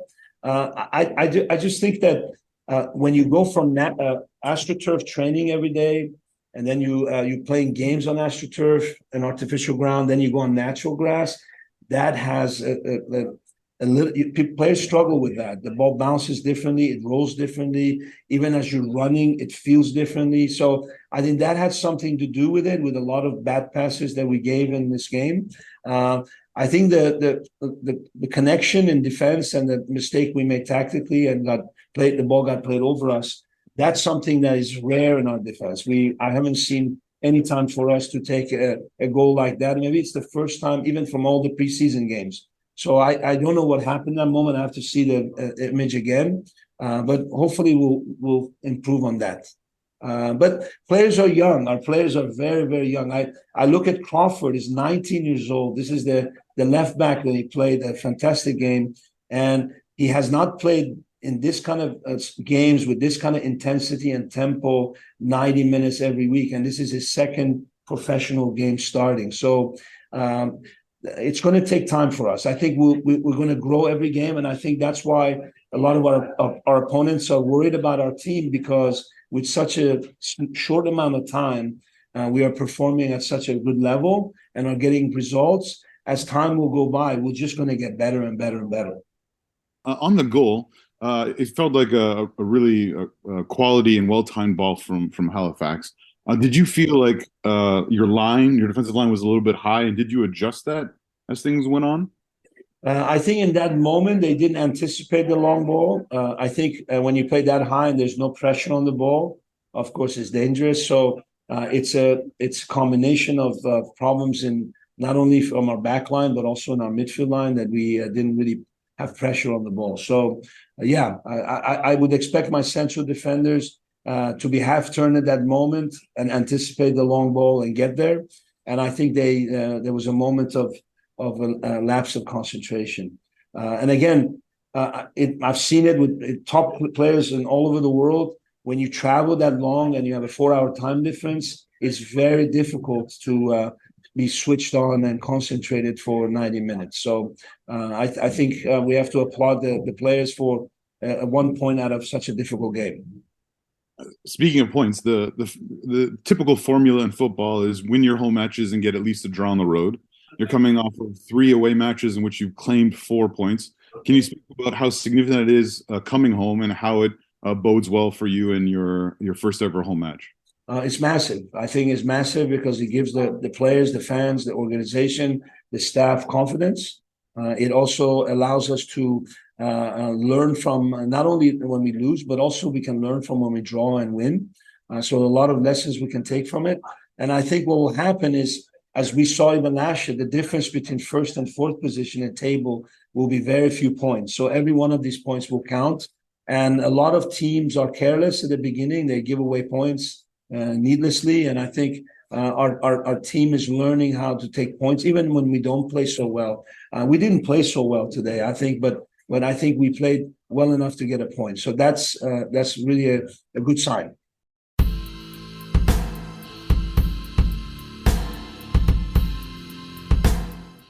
So one thing that I've seen has certainly been when I've listened to all the pre-game calls and the post-game calls, he's been so complimentary and he seems to be really enjoying his whole experience here.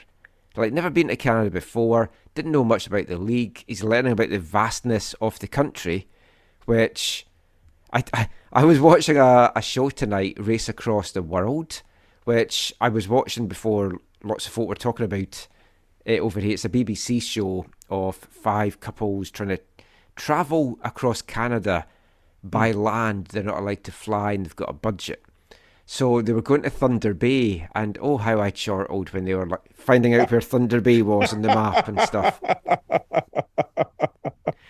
But they've been amazed at how bad public transport is in so many of the isolated communities here. Oh, yeah. Yeah.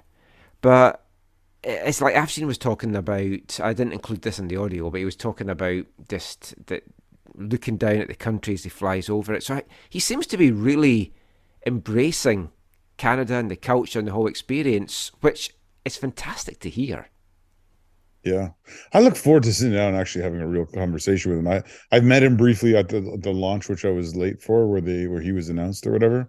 Like I just said hi, didn't have time to talk to him, and then I've been on a couple of calls with you and stuff, and I've seen him in passing at the games. But at some point, I look forward to hopefully being able to break bread and hear more of his life story. But yeah, I like you, really just impressed by how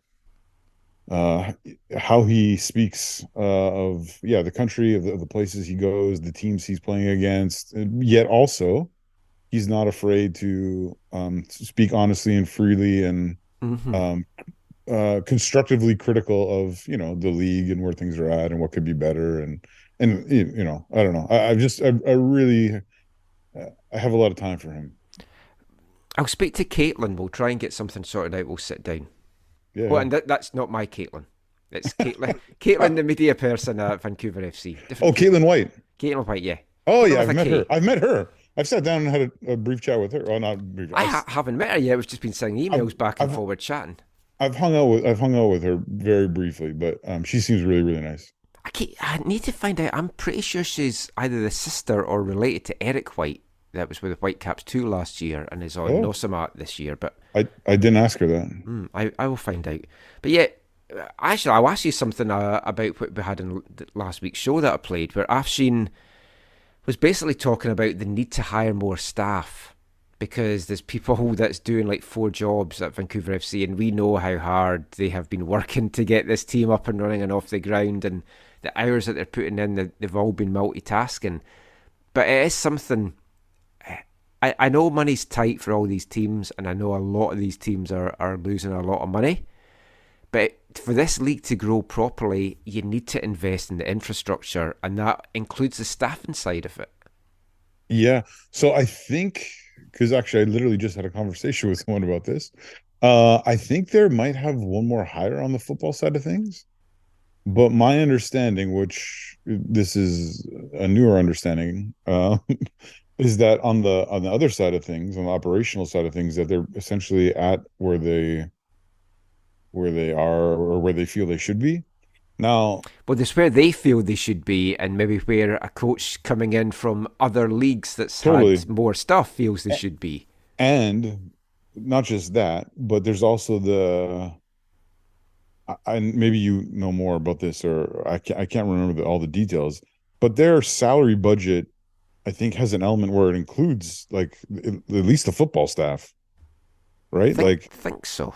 Because I'm pretty sure the overall number is not just play. There's like a number that is just players, but there's a bigger number, and that includes like the coaches and this technical staff. Yeah, I think so. So they're limited in what they can do for that. Now the office staff, I don't know if that's also a part of that, but it's totally separate. But I was having a conversation very recently with someone who would know, and they said, yeah, I think on the office side that they feel like they're fully staffed for now. But you're right, because I've had a glimpse of what that looks like, and there's a lot of people. Well, there's a group of people there who are working hard. There's elements, I think, where there are people that are learning what it means to work for a football club. I definitely heard about that, and how those who are running that element of things are bringing people up to speed on what it looks like and what it means and what it takes and what's required and all that kind of stuff. So lots of growing pains, and obviously they're not just dealing with, hey, like, the starting of a team. It's dealing with some significant elements that they obviously do not fully control, which is the building of the stadium. Yes, I'm going to head out to training hopefully at some point later on this week, and hopefully it should be finished, because if I go Friday or Saturday and the game's on Sunday, I would expect it to be finished. It looks better all the time. I think all the seats are actually in and stuff, but there is tons of things that are still what to my eye and my unknowledgeable eye seems to be a lot of elements that they are trying to bring up to a usable level for the first match, and obviously to completion, ultimately for the season as a whole. But it's going to be interesting to see what Sunday looks like in terms of what's operational and what's going to be further developed after. Yeah, sadly I'll miss it because I'll be commentating on the Altitude League 1 game, but I'll be at the next game after that. Yeah. I mean, some of the other stuff that Afshin talked about after the game on Saturday, I mean, he talked about, and this was kind of in reply to your question, that it's a good sign to get these road points on the board before these home games. And as you rightly pointed out, kind of the standard you look at is you win your home games, you try and pick up a point at least on the road, and if you do that, you're going to be a playoff team. Pretty much in all these leagues. Yeah. And so from that perspective, when you look at it that way, they've had 3 road games that have 4 points. So from that quote unquote kind of perspective, standard, whatever, that's where I think where the amount of points does look good. Yeah, which is like the opposite to the Whitecaps, because Vanny was saying after their game they're a little bit behind where they need to be because they've been dropping these home points. True. And I think though, when you watch the games, I also as much as the 4 feels good, I feel like they could have either 5 or 6 even. Like they could have got something out of that Pacific game. For sure. One obviously against York, and I think mean, they could have won on Saturday against Halifax, won but at Halifax. they did look tired in that second half. They did, but just on the quality of opportunities that at the end of the game, when the guys round, I forget which player now, was it Gabe, was about to round the keeper and he kind of lost the ball in his feet. I thought for sure this is going to be a goal, and it didn't turn into one. So in one sense, you could say that, if you're super optimistic, you could say they could even have 9, or 7. They're running away with it. Yeah, but it does. Obviously, going back to what you started this with, the table is embryonic, and I'm not excited as much as I know. I messaged you and Steve being like, "Hey, they're going to finish the weekend in the top 5 or whatever." It ultimately it is crazy early days, and you won't have a sense until we're 10, 11, 10, let's say 10 games into the season as to where things are really at and how they're shaping up. Well, I saw there was a One Soccer video today that I haven't watched, but the title of it was, "Can Vancouver make it be a playoff team?" It's like, we're 3 weeks into the season. It's like, you can't have discussions about any of the teams like that. Every single team right now could be a playoff team. Yeah. A lot can happen in the remainder of the season. Again, changes can happen in the summer and stuff as well. And you could lose players like Pacific did last year, and you lose a key guy all of a sudden. Totally. And one of the key guys, obviously, for Vancouver FC that's not fully up to full thing just now is Sandoval, which Ashwin was talking about there, that he's come to the team with some physical issues, which does explain a lot, which is why they're managing the workload. So, I mean, we haven't even seen the best of him yet. Yeah, he hasn't played 90 minutes, right, in any match. And so... just want to make sure that he is good for the whole season. Yeah. So it'd be interesting to see if he starts on Sunday or if he's more used as, like, second half or last 30 minutes. I think he's the guy that they're going to want to start. Yeah. Well, they're going to start, but... Yeah, and he's got the rest now because, I mean, I've obviously talked about the travel issues the last couple of weeks. I spoke to him about that last week as well. Oh, yeah, and they're going from Saturday to Sunday, so they got an extra day. So it's 8 days. Yeah, he should start. But it does affect players physically, mentally, and like as we played on last week's show, a few of these guys have never done this before. Even some guys that's been in the league before, they've only maybe played at the Island games where they didn't do a lot of, like Shan Hundo's only been played at the Island games, so this is all new to someone like him as well.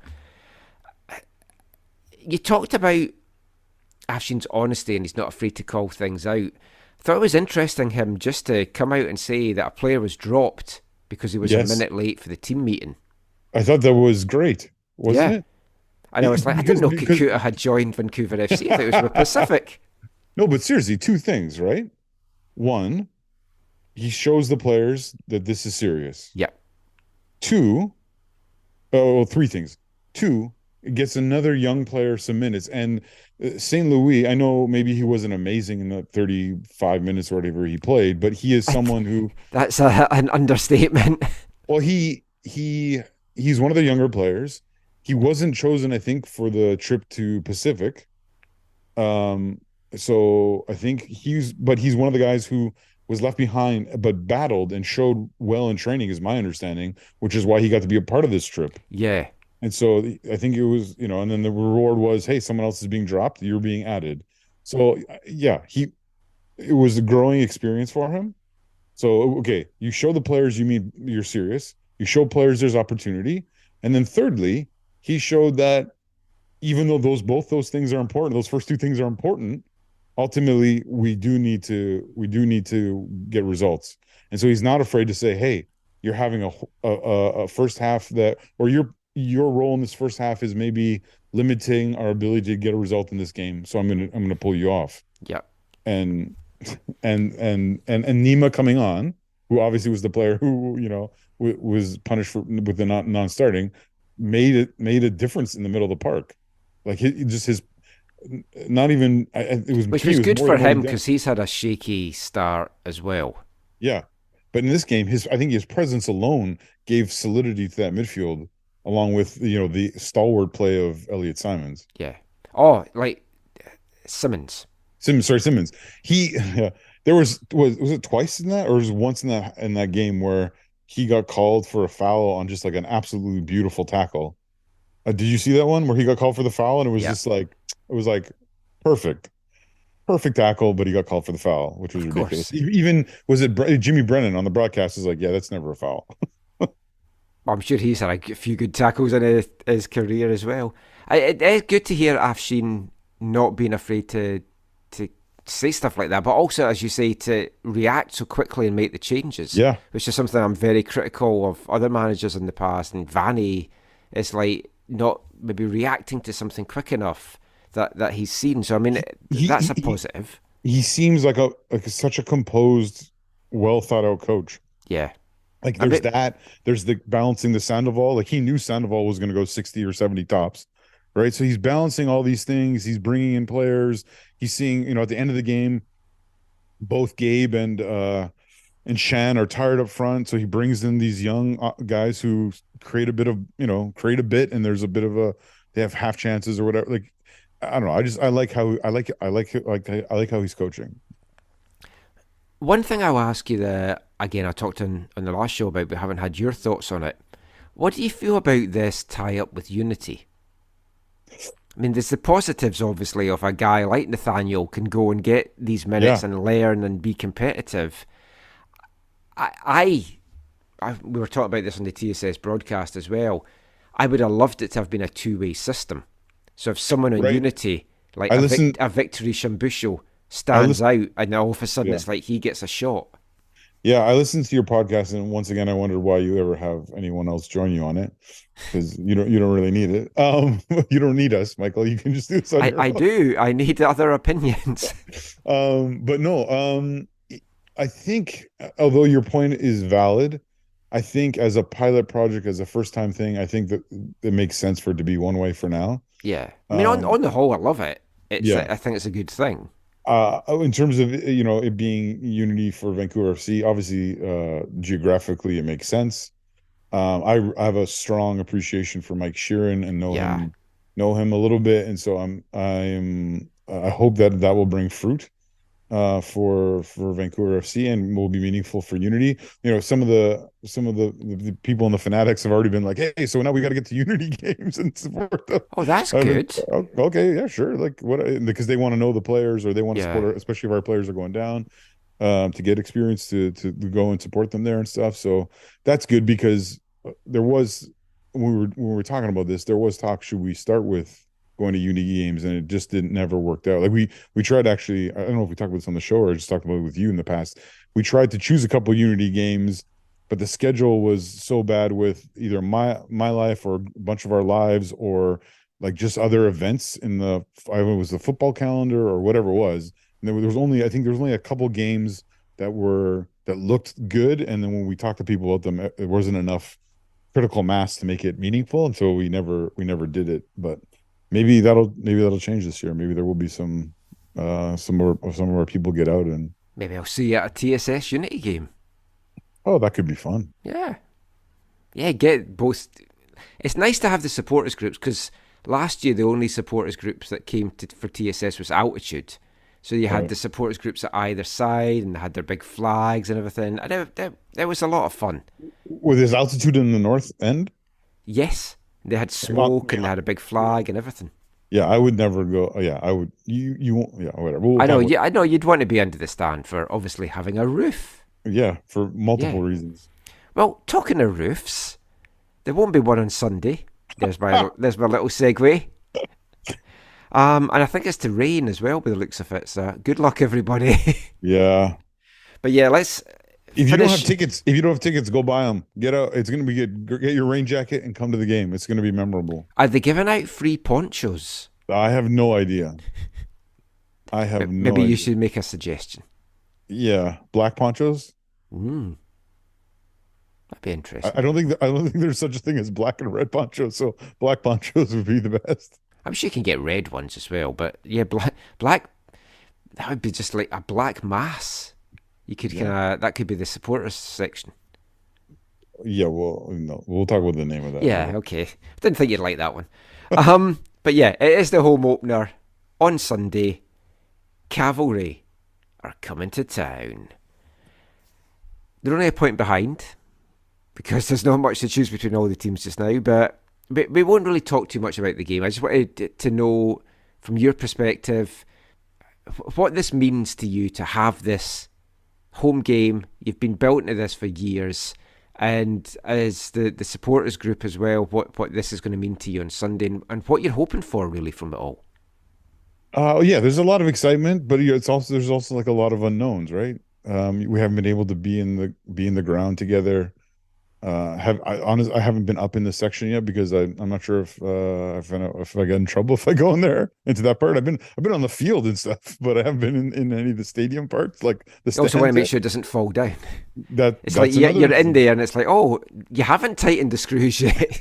Exactly. Well, actually, the one time I was there, yeah, the screws were definitely not in the concrete on the bottom part where I was looking.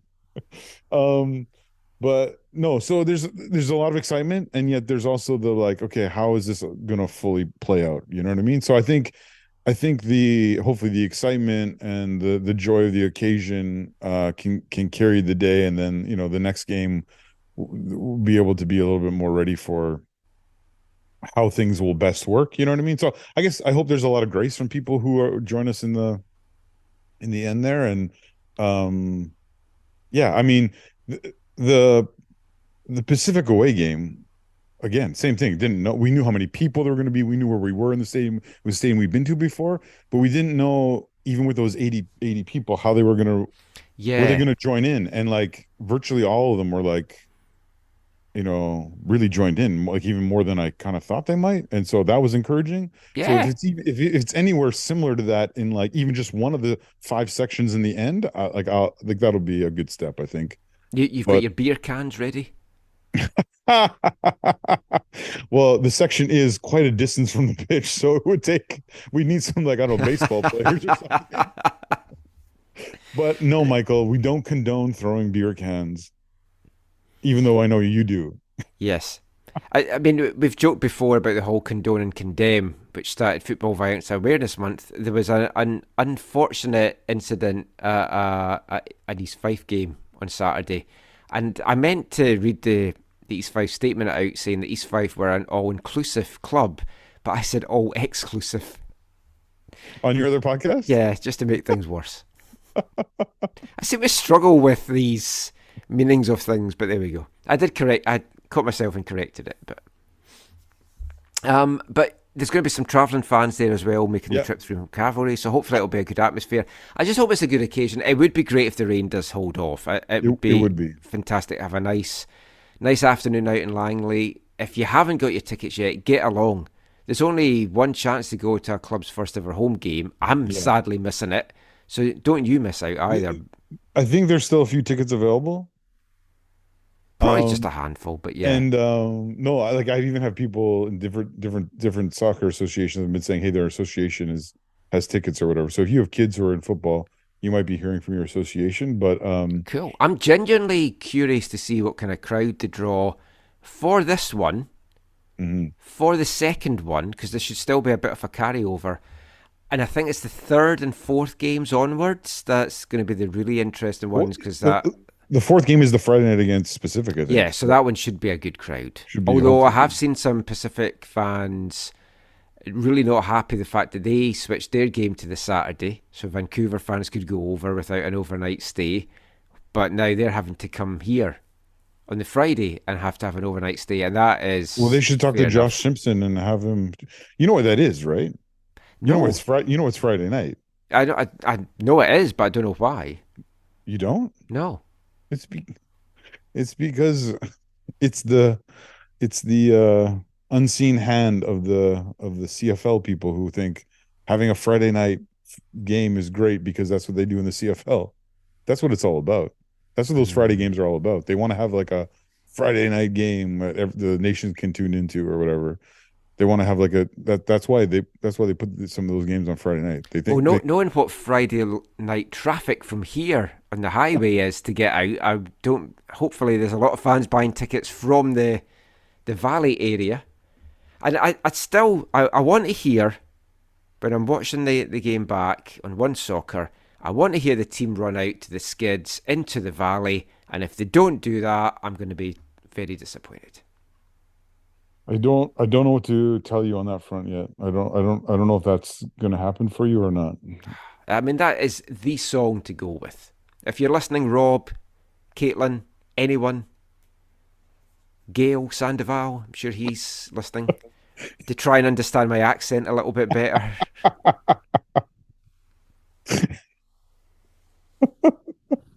I think I cut that part out of the actual audio I played where I had to repeat my question to him because he didn't understand what I was asking.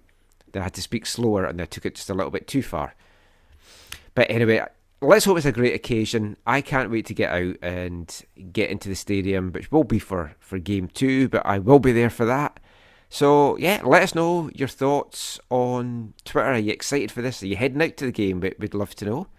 That is it for the football chat for the show. We're going to finish, as always, though, with this episode's wavelength. It's a part of the show where we play a song all about football. Could be by a band, could be by a team. This week it is by a band, and it's an American band that hail from Inglewood, California. They're a punk oi band, and this is a song from the album of the same name, released in 1996. And I thought, I've saved this one because it is the home opener on Sunday for Vancouver FC. This is The Choice and their song, Sunday Soccer.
The Choice, Sunday Soccer there. We hope Sunday is a great soccer experience, a great football experience for everyone that takes in that Vancouver FC's first ever home match.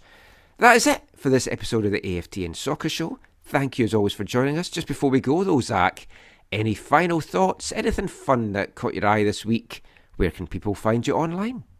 You can find me on Twitter, occasionally tweeting or retweeting your stuff at Zachary AM. I love that. I guess we didn't touch on it earlier. I love that tweet about was it the Rivers match? Oh, yes. Oh, how did I forget to mention this earlier? Yeah. So the Rivers match, apparently during a stoppage in play from in the press box, from the press box. We still don't know where it's come from. The people that run the club don't know what happened. They started playing this podcast. So the intro with the... Yeah, I used to think comfortably, and then the music. Yeah. So that means that an East Fife game and a Rivers game, I've had my podcast accidentally broadcast. Oh, it's so good. Because I mentioned before at an East Fife game, they tried to just play the theme tune, hadn't cut it off, and then you just hear me going, "Hey, hey, hey, everybody!" But no, yeah. So I'm occasionally on there. FV Fanatics, Fraser Valley Fanatics, Twitter, Facebook, now on Instagram. Get connected to us there, or fvfanatics@gmail.com if you want to be more involved. This is going to be an interesting weekend to see how things play out at home, and if we can bring people together to vocally support things together. And thanks to you, we have some certain songs we have to sing. Oh yes, I haven't asked you about that. So I did commit to Shan Hundle that you're going to sing a song for him in the 6th minute of every single game. I honestly, you're welcome. I don't know if it's going to happen every single game, but I think it's likely that something will happen this match. But I think what happens this match won't happen every single game. Okay, that's fine. Well, as long as he gets that, I did promise him. You wouldn't want to let him down. Yeah. I'll talk to you more with that when we're done. Yeah. Oh, I couldn't resist that. I'll have a word with Zachary. He'll sort it out. Anyway, I'm Michael McCall. You can find me on Twitter at AFTN Canada. Read all our stuff away from the numbers, aftn.ca. And of course, check out our YouTube channel. Give us a like, subscribe, all that stuff. Lots of Provincial Cup games, VMSL games, TSS, post-game video and stuff that we're doing on that as well. We'll have a big build-up coming up on that as well for the Pacific game. If you like the podcast, leave some reviews and 5-star reviews if you feel we're worthy of that. That always helps. I never ever ask folk for that, or seldom do, so I always forget. But yeah, leave some reviews. It'd be nice to see those. We'll be back with another episode soon. Until then, thanks for listening. Take care. And just enjoy all this feast of football.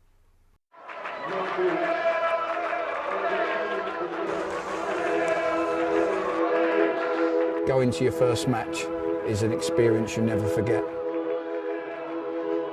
The atmosphere of what's going on around the pitch looks beautiful, and you always look and go, wow, I'd love to play here one day. If you get the bug, it's going to stay with you for life.